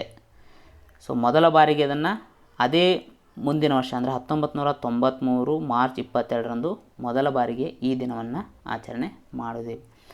ಹಾಗಾದರೆ ಈ ಬಾರಿಯ ಥೀಮ್ ಏನು? ವ್ಯಾಲ್ಯೂಯಿಂಗ್ ವಾಟರ್ ಎನ್ನುವುದು ಈ ಬಾರಿಯ ಥೀಮ್ ಆಗಿದೆ. ಅದಲ್ಲದೆ ವಿಶ್ವಸಂಸ್ಥೆಯ 17 ಸುಸ್ಥಿರ ಅಭಿವೃದ್ಧಿ ಗುರಿಗಳು ಏನಿದ್ದಾವೆ ಅದರಲ್ಲಿ 6ನೇ ಗುರಿ ಏನು ಹೇಳುತ್ತೆ ಅಂದರೆ ಎಲ್ಲರಿಗೂ ನೀರು ಮತ್ತು ಸ್ವಚ್ಛತೆಯನ್ನು ಒದಗಿಸುವುದರ ಕುರಿತು ಹೇಳುತ್ತೆ. ವಿಶ್ವ ಹವಾಮಾನ ದಿನ ಅಂತ ನಾವು ಪ್ರತಿ ವರ್ಷ ಮಾರ್ಚ್ 23ರಂದು ಆಚರಣೆ ಮಾಡ್ತೀವಿ. ಸೊ ಯಾಕಂದರೆ ವಿಶ್ವ ಹವಾಮಾನ ಸಂಘಟನೆ ಏನಿದೆ ಅದು 1950 ಮಾರ್ಚ್ 23ರಂದು ಸ್ಥಾಪನೆ ಆಯಿತು. ಇದನ್ನು ನೆನಪಿಸೋದಕ್ಕೋಸ್ಕರ ಅದರ ಜೊತೆಗೆ ಭೂಮಿಯ ವಾತಾವರಣವನ್ನು ರಕ್ಷಣೆ ಮಾಡಲು ಸೊ ಜನರ ಪಾತ್ರ ಏನಿದೆ ಅದನ್ನು ಒತ್ತಿ ಹೇಳುವ ಸಲುವಾಗಿ ಈ ದಿನವನ್ನು ನಾವು ಆಚರಣೆ ಮಾಡ್ತೀವಿ. ಓಕೆ, ಹಾಗಾದರೆ ಈ ಬಾರಿಯ ಥೀಮ್ ಏನು? ಸಾಗರ ನಮ್ಮ ಹವಾಮಾನ ಮತ್ತು ವಾತಾವರಣ. ಸಾಗರ ನಮ್ಮ ಹವಾಮಾನ ಮತ್ತು ವಾತಾವರಣ ಎನ್ನುವುದು ಈ ಬಾರಿಯ ಥೀಮ್. ಇಂಗ್ಲೀಷ್ನಲ್ಲಿ ಹೇಳಬೇಕಂದ್ರೆ the ocean our climate and weather. Okay, so ವಿಶ್ವ ಹವಾಮಾನ ಸಂಘಟನೆ ಅನ್ನೋದು 193 ಸದಸ್ಯ ರಾಷ್ಟ್ರಗಳನ್ನು ಒಳಗೊಂಡಿದ್ದು ಇದರ ಕೇಂದ್ರ ಕಚೇರಿ ಎಲ್ಲಿದೆ ಅಂದರೆ ಸ್ವಿಟ್ಜರ್ಲ್ಯಾಂಡಿನ ಜಿನೇವಾದಲ್ಲಿ ಇದೆ. ಇನ್ನು ಮಾರ್ಚ್ 24ರಂದು ನಾವು ಪ್ರತಿ ವರ್ಷ ವಿಶ್ವ ಕ್ಷಯ ದಿನ ಅಂತ ಆಚರಣೆ ಮಾಡ್ತೀವಿ. ಸೊ ಇದ್ರ ಬಗ್ಗೆ ನೇರವಾಗಿ ಪ್ರಶ್ನೆಗಳನ್ನು ಕೇಳಿದ್ದಾರೆ. ಓಕೆ, ವಿಶ್ವ ಕ್ಷಯ ದಿನವನ್ನು ಯಾವಾಗ ಆಚರಣೆ ಮಾಡ್ತೀವಿ ಅಂತ. ಸೊ ಇದೇ ದಿನವನ್ನು ವಿಶ್ವ ಕ್ಷಯ ದಿನ ಅಂತ ಆಚರಣೆ ಮಾಡೋಕ್ಕೆ ಕಾರಣ ಏನು? 1882 ಮಾರ್ಚ್ 24ರಂದು ರಾಬರ್ಟ್ ಕೋಚ್ ಎನ್ನುವಂತಹ ವಿಜ್ಞಾನಿ ಏನು ಮಾಡ್ತಾನಂದರೆ ಕ್ಷಯ ರೋಗಕ್ಕೆ ಕಾರಣವಾದಂತಹ ಬ್ಯಾಕ್ಟೀರಿಯಾವನ್ನು ಪತ್ತೆ ಮಾಡ್ತಾರೆ. ಸೊ ಹಾಗಾದರೆ ಕ್ಷಯ ರೋಗಕ್ಕೆ ಕಾರಣವಾದಂತಹ ಬ್ಯಾಕ್ಟೀರಿಯಾ ಯಾವುದು? ಮೈಕೋಬ್ಯಾಕ್ಟೀರಿಯಂ ಟ್ಯೂಬರ್ಕುಲೋಸಿಸ್ ಅನ್ನೋದು ಸೊ ಕ್ಷಯ ರೋಗಕ್ಕೆ ಕಾರಣವಾದಂತಹ ಬ್ಯಾಕ್ಟೀರಿಯಾ. ಮೊದಲೇ ಪ್ರಶ್ನೆ ಏನು ಕೇಳಿದ್ದಾರೆ? ಸೊ ಕ್ಷಯ ರೋಗಕ್ಕೆ ಕಾರಣವಾದಂಥ ಸೂಕ್ಷ್ಮಾಣುಜೀವಿಯನ್ನು ಪತ್ತೆ ಹಚ್ಚಿದವರು ಯಾರಂತ ಪ್ರಶ್ನೆಯನ್ನು ಕೇಳಿದ್ದಾರೆ. ಕ್ಷಯ ರೋಗಕ್ಕೆ ಕಾರಣವಾಗೋದು ಯಾವುದು ಅಂದರೆ ಕ್ಷಯ ರೋಗ ಅನ್ನೋದು ವೈರಸ್ನಿಂದ ಬರುವಂಥ ರೋಗನ ಅಥವಾ ಬ್ಯಾಕ್ಟೀರಿಯಾದಿಂದ ಬರುವಂಥ ರೋಗನ ಅಥವಾ ಆದಿಮ ಜೀವಿಗಳಿಂದ ಬರುವಂಥ ರೋಗನ ಅಂತ ಪ್ರಶ್ನೆಯನ್ನು ಕೇಳಿದ್ದಾರೆ. ಇದು ಬ್ಯಾಕ್ಟೀರಿಯಾದಿಂದ ಬರುವಂಥ ರೋಗ. ಸೊ ಕ್ಷಯ ರೋಗಕ್ಕೆ ಕಾರಣವಾದಂಥ ಸೂಕ್ಷ್ಮಾಣುಜೀವಿ ಯಾವುದಂತಲೂ ಕೂಡ ಕೇಳಿದ್ದಾರೆ, ಮೈಕೋಬ್ಯಾಕ್ಟೀರಿಯಂ ಟ್ಯೂಬರ್ಕುಲೋಸಿಸ್. ಹಾಗಾದರೆ ಈ ಬಾರಿಯ ಥೀಮ್ ಏನು? ದ ಕ್ಲಾಕ್ ಈಸ್ ಟಿಕ್ಕಿಂಗ್ ಅಂದರೆ ಗಡಿಯಾರವು ಮೊಳಗುತ್ತಿದೆ ಅನ್ನೋದು ಈ ಬಾರಿಯ ಥೀಮ್ ಆಗಿದೆ. ಸೊ ಕ್ಷಯ ರೋಗಕ್ಕೆ ಸಂಬಂಧಪಟ್ಟಂಗೆ ಹೇಳೋದಾದರೆ 2025 ಒಳಗಾಗಿ ನಮ್ಮ ದೇಶದಲ್ಲಿ ಕ್ಷಯ ರೋಗನ ಸಂಪೂರ್ಣವಾಗಿ ನಾವು ನಿರ್ಮೂಲನೆ ಮಾಡ್ತೀವಿ ಅಂತ ಕೇಂದ್ರ ಸರ್ಕಾರ ಗುರಿಯನ್ನು ಹಾಕ್ಕೊಂಡಿದೆ. ಆದರೆ ವಿಶ್ವಸಂಸ್ಥೆಯ ಗುರಿ 2030 ಅಂದರೆ ವಿಶ್ವಸಂಸ್ಥೆಯ ಗುರಿ ಏನು ಹಾಕ್ಕೊಂಡಿದೆ ಅದಕ್ಕಿಂತ 5 ವರ್ಷ ಮುಂಚಿತವಾಗಿಯೇ ನಾವು ಕ್ಷಯ ರೋಗವನ್ನು ನಮ್ಮ ದೇಶದಲ್ಲಿ ಸಂಪೂರ್ಣವಾಗಿ ನಿರ್ಮೂಲನೆ ಮಾಡ್ತೀವಿ ಅಂತ ಕೇಂದ್ರ ಸರ್ಕಾರ ಪಣವನ್ನು ತೊಟ್ಟಿದೆ. ಇನ್ನು ಅರ್ತ್ ಅವರ್ ಅಂತ ಒಂದು ವಿಶೇಷ ದಿನವನ್ನು ಆಚರಣೆ ಮಾಡ್ತೀವಿ. ಸೊ ಕನ್ನಡದಲ್ಲಿ ಹೇಳಬೇಕಂದ್ರೆ ಭೂಗಂಟೆ. ಓಕೆ, ಸೊ ಮೊದಲೇದಾಗಿ ಈ ಅರ್ತ್ ಅವರ್ ಅಥವಾ ಭೂಗಂಟೆ ದಿನವನ್ನು ಯಾವಾಗ ಆಚರಣೆ ಮಾಡ್ತೀವಿ ಅಂದರೆ ಸೊ ಪ್ರತಿ ವರ್ಷ ಮಾರ್ಚ್ ತಿಂಗಳ ಕೊನೆಯ ಶನಿವಾರದಂದು ಈ ಅರ್ತ್ ಅವರ್ ಅನ್ನು ನಾವು ಆಚರಣೆ ಮಾಡ್ತೀವಿ. ಸೊ ಪ್ರಶ್ನೆಯನ್ನು ಕೇಳ್ತಾರೆ, ಈ ವರ್ಷ ನಾವು ಅರ್ತ್ ಅವರ್ ಅಥವಾ ಭೂಗಂಟೆ ದಿನವನ್ನು ಯಾವ ದಿನಾಂಕದಂದು ನಾವು ಆಚರಣೆ ಮಾಡಿದ್ವಿ? ಸೊ ಈ ಬಾರಿ ಆಚರಣೆ ಮಾಡಿದ್ದು ಮಾರ್ಚ್ 27ರಂದು. ಯಾಕಂದರೆ ಇದು ಪ್ರತಿ ವರ್ಷ ಚೇಂಜ್ ಆಗ್ತಾ ಇರುತ್ತೆ. ಸೊ ಇದೇ ದಿನದಂದು ಬರಬೇಕಂತಿಲ್ಲ. ಯಾಕಂದರೆ ಅವ್ರು ಏನು ಹೇಳಿದ್ದಾರೆ, ಮಾರ್ಚ್ ತಿಂಗಳ ಕೊನೆಯ ಶನಿವಾರ ಅಂತ ಹೇಳಿದ್ದಾರೆ. ಡೇಟ್ಗಳು ಚೇಂಜ್ ಆಗ್ತಾ ಇರ್ತವೆ. ಹಾಗಾದರೆ ಈ ಅರ್ತ್ ಅವರನ್ನು ಆಚರಣೆ ಮಾಡುವಂಥ ಸಂಘಟನೆ ಅಥವಾ ಸಂಸ್ಥೆ ಯಾವುದು ಅಂತ ಪ್ರಶ್ನೆಯನ್ನು ಕೇಳಿದ್ದಾರೆ. World wide fund for nature ಎನ್ನುವಂಥ ಸಂಸ್ಥೆ ಈ ಅರ್ತ್ ಅವರನ್ನು ಆಚರಣೆ ಮಾಡುತ್ತೆ. ಓಕೆ, ಸೊ ಪ್ರತಿ ವರ್ಷ ಏನಂದರೆ ಈ ಬಾರಿ ನಾವು ಆಚರಣೆ ಮಾಡ್ತಾ ಇರೋದು 15ನೇ ಆವೃತ್ತಿ. ಸೊ ಮಾರ್ಚ್ 27ರಂದು ಈಗಾಗಲೇ ಹೇಳ್ದಂಗೆ ರಾತ್ರಿ 8:30ಯಿಂದ 9:30ವರೆಗೂ ಆಚರಣೆ ಮಾಡಿದ್ವಿ. ಈ ಟೈಮ್ ಕೂಡ ಇಂಪಾರ್ಟೆಂಟ್, ಯಾಕಂದರೆ ವಿತ್ ಟೈಮ್ ಕೂಡ ಕೇಳುವಂಥ ಸಾಧ್ಯತೆ ಇರುತ್ತೆ. ಓಕೆ, ಹಾಗಾದರೆ 8:30ರಿಂದ 9:30ವರೆಗೂ ನಾವು ಏನು ಆಚರಣೆ ಮಾಡಿದ್ವಿ?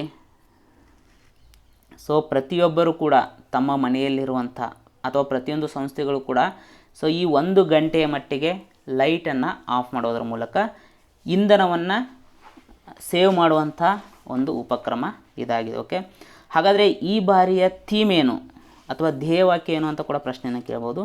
ಭೂಮಿಯನ್ನು ಉಳಿಸಲು ಹವಾಮಾನ ಬದಲಾವಣೆ ಎನ್ನುವುದು ಈ ಬಾರಿಯ ಧ್ಯೇಯವಾಕ್ಯ ಆಗಿದೆ. ಅದೇ ರೀತಿ ಅರ್ತ್ ಅವರನ್ನು ಮೊದಲ ಬಾರಿಗೆ ಯಾವ ದೇಶದಲ್ಲಿ ಆಯೋಜನೆ ಮಾಡಲಾಗಿತ್ತು ಅಂತ ಪ್ರಶ್ನೆಯನ್ನು ಕೇಳಿದ್ದಾರೆ. ಸೊ 2007ರಲ್ಲಿ ಆಸ್ಟ್ರೇಲಿಯಾದಲ್ಲಿ ಮೊದಲ ಬಾರಿಗೆ ಸೊ ಈ ಭೂಗಂಟೆ ದಿನವನ್ನು ಆಚರಣೆ ಮಾಡಲಾಗಿತ್ತು. ಇನ್ನು world wide fund for nature, okay, so ಇದನ್ನು ನಾವು ಶಾರ್ಟಾಗಿ WWF ಅಂತ ಕೂಡ ಕರಿತೀವಿ. ಇದು ಸ್ಥಾಪನೆಯಾಗಿದ್ದು 1961ರಲ್ಲಿ. ಇದರ ಕೇಂದ್ರ ಕಚೇರಿ ಎಲ್ಲಿದೆ ಅಂತ ಪ್ರಶ್ನೆಯನ್ನು ಕೇಳಿದ್ದಾರೆ. ಸ್ವಿಟ್ಜರ್ಲ್ಯಾಂಡಿನ ಗ್ಲ್ಯಾಂಡ್ನಲ್ಲಿ. ಮತ್ತೊಂದು ಪ್ರಶ್ನೆಯನ್ನು ಕೇಳಿದ್ದಾರೆ. ಸೊ ಈ ಸಂಸ್ಥೆಯ ಸಿಂಬಾಲ್ ಏನು? ಪಾಂಡಾ. ಸೊ ಇದರಲ್ಲೇ ಮತ್ತೆ ಪ್ರಶ್ನೆಯನ್ನು ಟ್ವಿಸ್ಟ್ ಮಾಡಿದ್ದಾರೆ. ಯಾವ ಕಲರಿನ ಪಾಂಡ ಅಂತ ಕೇಳಿದ್ದಾರೆ. ಕಪ್ಪು ಬಿಳುಪು ಪಾಂಡ. ಓಕೆ, ಅದಲ್ಲದೆ ಈ world wide fund for nature ಅನ್ನೋದು ಒಂದು ವರದಿಯನ್ನು ಬಿಡುಗಡೆ ಮಾಡುತ್ತೆ. Most important living planet report. Okay, ಪ್ರತಿ 2 ವರ್ಷಗಳಿಗೊಮ್ಮೆ ಈ ವರದಿಯನ್ನು ಇದು ಬಿಡುಗಡೆ ಮಾಡುತ್ತೆ. ಇನ್ನು ಏಪ್ರಿಲ್ 5ರಂದು ನಮ್ಮ ದೇಶದಲ್ಲಿ ರಾಷ್ಟ್ರೀಯ ಸಾಗರಿಕ ದಿನ ಅಥವಾ ರಾಷ್ಟ್ರೀಯ ಸಾಗರಗಳ ದಿನ ಅಂತ ಆಚರಣೆ ಮಾಡ್ತೀವಿ. ಸೊ ಇದಕ್ಕೂ ಕೂಡ ಒಂದು ಇತಿಹಾಸ ಇದೆ.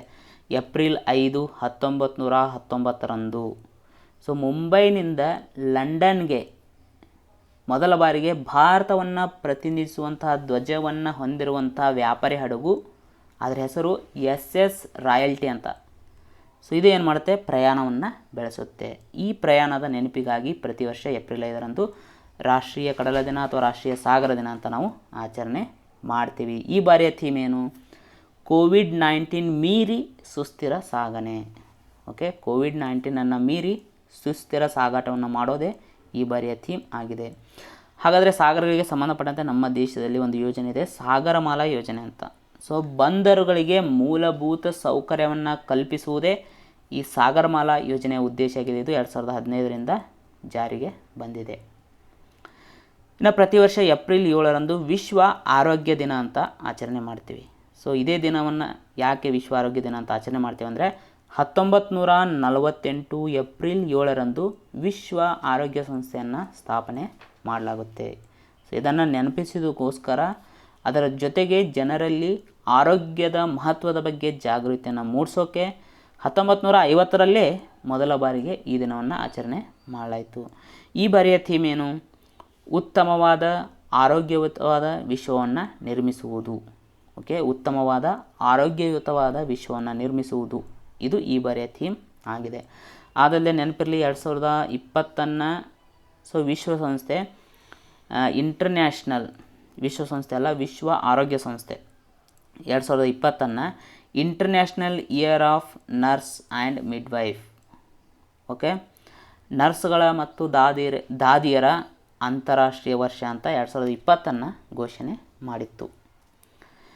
ಇನ್ನು ಏಪ್ರಿಲ್ 17 ನಾವು ವಿಶ್ವ ಹಿಮೋಫೀಲಿಯಾ ದಿನ ಅಂತ ಆಚರಣೆ ಮಾಡ್ತೀವಿ. ಸೊ ವರ್ಲ್ಡ್ ಫೆಡರೇಷನ್ ಆಫ್ ಹಿಮೋಫೀಲಿಯಾದ ಒಂದು ಉಪಕ್ರಮ ಇದಾಗಿದೆ.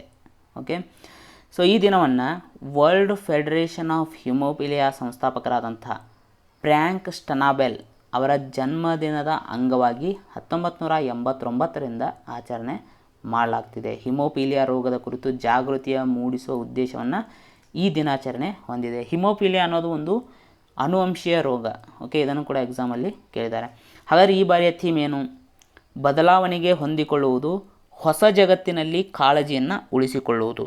So adapting to change, sustaining care in a new world ಅನ್ನೋದು ಈ ಬಾರಿಯ ಥೀಮ್ ಆಗಿದೆ. ಇನ್ನು ವಿಶ್ವ ಪರಂಪರೆ ದಿನವನ್ನು ನಾವು ಪ್ರತಿ ವರ್ಷ ಏಪ್ರಿಲ್ 18ರಂದು ಆಚರಣೆ ಮಾಡ್ತೀವಿ. Most important world heritage day April 18. So ಶ್ರೀಮಂತ ಪರಂಪರೆ ಮತ್ತು ಸಂಸ್ಕೃತಿ ರಕ್ಷಣೆಯ ಕುರಿತು ಜನರಲ್ಲಿ ಜಾಗೃತಿಯನ್ನು ಮೂಡಿಸುವ ಉದ್ದೇಶವನ್ನು ಈ ದಿನಾಚರಣೆ ಹೊಂದಿದೆ. ಸೊ ಈ ವಿಶ್ವ ಪರಂಪರೆ ದಿನವನ್ನು 1987ರಲ್ಲಿ ಐಕೋಸ್ಮೋಸ್, ಸೊ ಅಂದರೆ international council on monuments and sites ಎನ್ನುವಂಥ ಸಂಸ್ಥೆ ಈ ದಿನವನ್ನು ಪ್ರಸ್ತಾವನೆ ಮಾಡಿತು. ಸೊ 1983ರಲ್ಲಿ ವಿಶ್ವಸಂಸ್ಥೆ ಈ ದಿನವನ್ನು ಅನುಮೋದನೆ ನೀಡಿತು. ಭಾರತದಲ್ಲಿ ಪ್ರಸ್ತುತ 40 ವಿಶ್ವ ಪರಂಪರೆಯ ತಾಣಗಳಿವೆ. ಓಕೆ, ಇವುಗಳಲ್ಲಿ 32 ಸಾಂಸ್ಕೃತಿಕ ತಾಣಗಳು, 7 ನೈಸರ್ಗಿಕ ತಾಣಗಳು ಮತ್ತು 1 ಮಿಶ್ರ ಮಾನದಂಡಗಳನ್ನು ಒಳಗೊಂಡಿರುವಂಥ ತಾಣ ಇದೆ. ಸೊ ಹಾಗಾದರೆ ನಿಮಗೊಂದು ಪ್ರಶ್ನೆ, ಸೊ ಮಿಶ್ರ ಮಾನದಂಡದ ಅಡಿಯಲ್ಲಿ ಸೊ ವಿಶ್ವ ಪರಂಪರೆ ತಾಣ ಅಂತ ಘೋಷಿಸಲ್ಪಟ್ಟ ಭಾರತೀಯ ತಾಣ ಯಾವುದು? ಸೊ ಉತ್ತರವನ್ನು ಕಮೆಂಟ್ ಬಾಕ್ಸಲ್ಲಿ ಕಮೆಂಟ್ ಮಾಡಿ. ಇದರ ಕುರಿತು ಹಲವಾರು ವಿಡಿಯೋಗಳಲ್ಲಿ ಹಿಂದೆ ಕೂಡ ನಾನು ಹೇಳಿದ್ದೇನೆ. ಓಕೆ, ಹಾಗಾದರೆ ರೀಸೆಂಟಾಗಿ 2 ತಾಣಗಳನ್ನು ವಿಶ್ವ ಪರಂಪರೆ ತಾಣ ಅಂತ ನಮ್ಮ ದೇಶದಲ್ಲಿ ಘೋಷಣೆ ಮಾಡಲಾಗಿದೆ. ಸೊ 39ನೇ ತಾಣ ಯಾವುದು? ರಾಮಪ್ಪ ಟೆಂಪಲ್ ಅಥವಾ ರುದ್ರೇಶ್ವರ ಟೆಂಪಲ್. ಇದು ಎಲ್ಲಿ ಕಂಡು ಬರುತ್ತೆ ಅಂದರೆ ತೆಲಂಗಾಣದಲ್ಲಿ. ಸೊ ಮತ್ತೊಂದು ತಾಣ ಯಾವುದು ಅಂದರೆ ಧೋಲ್ವಿರಾ. ಧೋಲ್ವಿರಾ ಇದು ಗುಜರಾತ್ ರಾಜ್ಯದ ರನ್ ಆಫ್ ಕಚ್ ಏರಿಯಾದಲ್ಲಿ ಕಂಡುಬರುತ್ತೆ. ಹರಪ್ಪ ನಾಗರಿಕತೆಯ ಸಂದರ್ಭದಲ್ಲಿ ಕಂಡುಬರುವಂಥ ಒಂದು ಪ್ರಮುಖ ನಗರ ಇದಾಗಿದೆ. ಓಕೆ, ಇನ್ನು ಪ್ರತಿ ವರ್ಷ ಏಪ್ರಿಲ್ 21 ನಾವು ನಮ್ಮ ದೇಶದಲ್ಲಿ ನಾಗರಿಕ ಸೇವಾ ದಿನ ಅಂತ ಆಚರಣೆ ಮಾಡ್ತೀವಿ. ಇದ್ರ ಬಗ್ಗೆ ಅಷ್ಟೇನು ಇಂಪಾರ್ಟೆನ್ಸ್ ಇಲ್ಲ, ಬಟ್ ನೀವು ಹಿಸ್ಟ್ರಿನ ತಿಳ್ಕೊಳ್ಳಿ. ಓಕೆ, 1947ರಲ್ಲಿ ಸೊ ಇದೇ ದಿನ ಸರ್ದಾರ್ ವಲ್ಲಭಾಯ್ ಪಟೇಲ್ ಅವರು ಹೊಸದಾಗಿ ನೇಮಕವಾದಂತಹ ನಾಗರಿಕ ಸೇವಾ ಅಧಿಕಾರಿಗಳನ್ನು ಕುರಿತು ದೆಹಲಿಯಲ್ಲಿ ಮಾತನಾಡಿದರು. ಸೊ ಇದನ್ನು ಸ್ಮರಣೆ ಮಾಡೋದಕ್ಕೋಸ್ಕರ ಸೊ ನಾಗರಿಕ ಸೇವಾ ದಿನವನ್ನು ಏಪ್ರಿಲ್ 21ರಂದು ಆಚರಣೆ ಮಾಡಲಾಗುತ್ತೆ. ಸೊ ಆ ಭಾಷಣದಲ್ಲಿ ಅವರು ಸೊ ಏನು ಈ ನಾಗರಿಕ ಸೇವಾ ಅಧಿಕಾರಿಗಳಿದ್ದಾರೆ, ಓಕೆ, ಸಿವಿಲ್ ಸರ್ವಿಸ್ ಆಫೀಸರ್ಸ್, ಇವರನ್ನು ಸ್ಟೀಲ್ ಫ್ರೇಮ್ ಆಫ್ ಇಂಡಿಯಾ ಅಂತ ಸರ್ದಾರ್ ವಲ್ಲಭಾಯ್ ಪಟೇಲ್ ಅವರು ಕರೆದರು. ಇನ್ನು ಪ್ರತಿ ವರ್ಷ ಏಪ್ರಿಲ್ 22 ನಾವು ವಿಶ್ವ ಭೂ ದಿನ ಅಂತ ಆಚರಣೆ ಮಾಡ್ತೀವಿ. Most important. ಓಕೆ, ಸೊ ಪದೇ ಪದೇ ಪ್ರಶ್ನೆಗಳನ್ನು ಕೇಳ್ತಾ ಇರ್ತಾರೆ. ಸೊ ಮೊದಲ ಬಾರಿಗೆ ವಿಶ್ವ ಭೂ ದಿನವನ್ನು 1970ರಲ್ಲಿ ಆಚರಣೆ ಮಾಡಲಾಯಿತು. ಓಕೆ, ನಂತರ ಇದನ್ನು ಅಂತಾರಾಷ್ಟ್ರೀಯ ಮಟ್ಟದಲ್ಲಿ 1990ರಂದು ಆಚರಣೆ ಮಾಡಲಾಯಿತು. ಈ ಬಾರಿಯ ಥೀಮ್ ಏನು? ನಮ್ಮ ಭೂಮಿಯನ್ನು ಪುನಃಸ್ಥಾಪಿಸಿ. ನಮ್ಮ ಭೂಮಿಯನ್ನು ಪುನಃಸ್ಥಾಪಿಸಿ ಅನ್ನೋದು ಈ ಬಾರಿಯ ಥೀಮ್ ಆಗಿದೆ. Most important. ಓಕೆ, 2009ರಲ್ಲಿ ವಿಶ್ವಸಂಸ್ಥೆಯ ಸಾಮಾನ್ಯ ಸಭೆಯು ಓಕೆ ಏಪ್ರಿಲ್ 22 ಅಂತಾರಾಷ್ಟ್ರೀಯ ಭೂತಾಯಿ ದಿನ ಅಂತ ಆಚರಣೆ ಮಾಡುವಂತೆ ಅನುಮೋದನೆಯನ್ನು ನೀಡಿದೆ. ಓಕೆ, ಸೊ 1970ರಲ್ಲಿ ಏನು ಆಧುನಿಕ ಪರಿಸರ ಚಳವಳಿ ಆರಂಭವಾಯಿತು. ಸೊ ಅದನ್ನು ನಾವು ನೆನಪಿಸೋದಕ್ಕೋಸ್ಕರ ಏಪ್ರಿಲ್ 22 ವಿಶ್ವ ಭೂ ದಿನ ಅಂತ ಆಚರಣೆ ಮಾಡ್ತೀವಿ. ಇನ್ನು ರಾಷ್ಟ್ರೀಯ ಪಂಚಾಯತ್ ರಾಜ್ ದಿನ ಅಂತ ಏಪ್ರಿಲ್ 24ರಂದು ನಮ್ಮ ದೇಶದಲ್ಲಿ ನಾವು ಆಚರಣೆ ಮಾಡ್ತೀವಿ. ಈ ಸ್ಥಳೀಯ ಆಡಳಿತದಲ್ಲಿ ಪಂಚಾಯಿತಿಗಳ ಮಹತ್ವವನ್ನು ಸಾರೋಕ್ಕೆ 2010ರಲ್ಲಿ ಮೊದಲ ಬಾರಿಗೆ ಈ ದಿನವನ್ನು ಆಚರಣೆ ಮಾಡಲಾಯಿತು. ಸೊ ನಿಮಗೀಗಾಗಲೇ ಗೊತ್ತಿದೆ, ಈ ಪಂಚಾಯಿತಿಗಳಿಗೆ ಸಂವಿಧಾನಕ ಸ್ಥಾನಮಾನ ನೀಡುವಂಥ ಸಂವಿಧಾನದ ತಿದ್ದುಪಡಿ ಯಾವುದು? 73ನೇ ತಿದ್ದುಪಡಿ. ಈ ತಿದ್ದುಪಡಿಗೆ ರಾಷ್ಟ್ರಪತಿಗಳು ಏಪ್ರಿಲ್ 24, 1993ರಂದು ಅನುಮೋದನೆಯನ್ನು ನೀಡ್ತಾರೆ. ಹೀಗಾಗಿ ಈ ಏಪ್ರಿಲ್ 24ರಂದು ನಾವು ರಾಷ್ಟ್ರೀಯ ಪಂಚಾಯತ್ ರಾಜ್ ದಿನ ಅಂತ ಆಚರಣೆ ಮಾಡ್ತೀವಿ. ಸೊ ಪಂಚಾಯತ್ಗಳಿಗೆ ಸಂಬಂಧಪಟ್ಟಂತೆ ನಮ್ಮ ಸಂವಿಧಾನದಲ್ಲಿ 243ರಿಂದ 243 ಸೊ ಈ ವಿಧಿಗಳು ಪಂಚಾಯತ್ಗಳ ಕುರಿತು ಹೇಳ್ತವೆ ಭಾಗ 9ರಲ್ಲಿ. ಓಕೆ, ಇನ್ನು ನಮ್ಮ ಸಂವಿಧಾನದ ಅನುಸೂಚಿ 11ರಲ್ಲಿ ಪಂಚಾಯತಿಗಳಿಗೆ ಸಂಬಂಧಪಟ್ಟಂಥ ಒಟ್ಟು 29 ಕಾರ್ಯಗಳನ್ನು ಹೇಳಲಾಗಿದೆ. Most important. ಎಷ್ಟು ಒಟ್ಟು ಕಾರ್ಯಗಳನ್ನು ಹೇಳಲಾಗಿದೆ ಅಂತ ಪ್ರಶ್ನೆ ಕೇಳಿದ್ದಾರೆ.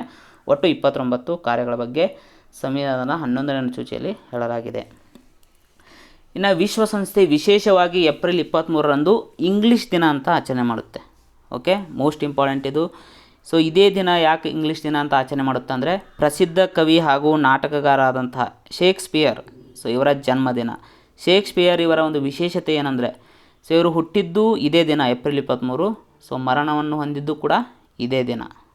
ಅದೇ ರೀತಿ ವಿಶ್ವಸಂಸ್ಥೆ ವಿವಿಧ ಇತರೆ ಭಾಷಾ ದಿನಗಳಂತ ಆಚರಣೆ ಮಾಡುತ್ತೆ. ಸೊ ಇವ್ರ ಬಗ್ಗೆ ನಿಮ್ಗೆ ನೇರವಾಗಿ ಪ್ರಶ್ನೆಗಳನ್ನು ಕೇಳ್ಬೋದು, ಹೀಗಾಗಿ ನೀವು ನೇರವಾಗಿ ನೋಡ್ಕೊಳ್ಳಿ. ಸೊ ವಿಶ್ವ ಅರೇಬಿಕ್ ದಿನ ಅಂತ ಡಿಸೆಂಬರ್ 18ರಂದು ಆಚರಣೆ ಮಾಡುತ್ತೆ. ವಿಶ್ವ ಚೈನೀಸ್ ದಿನ ಅಂತ ಏಪ್ರಿಲ್ 20ರಂದು ಆಚರಣೆ ಮಾಡುತ್ತೆ. ಫ್ರೆಂಚ್ ದಿನ ಅಂತ ಮಾರ್ಚ್ 20ರಂದು ಆಚರಣೆ ಮಾಡುತ್ತೆ. ರಷ್ಯನ್ ದಿನ ಅಂತ ಜೂನ್ 6ರಂದು ಆಚರಣೆ ಮಾಡುತ್ತೆ.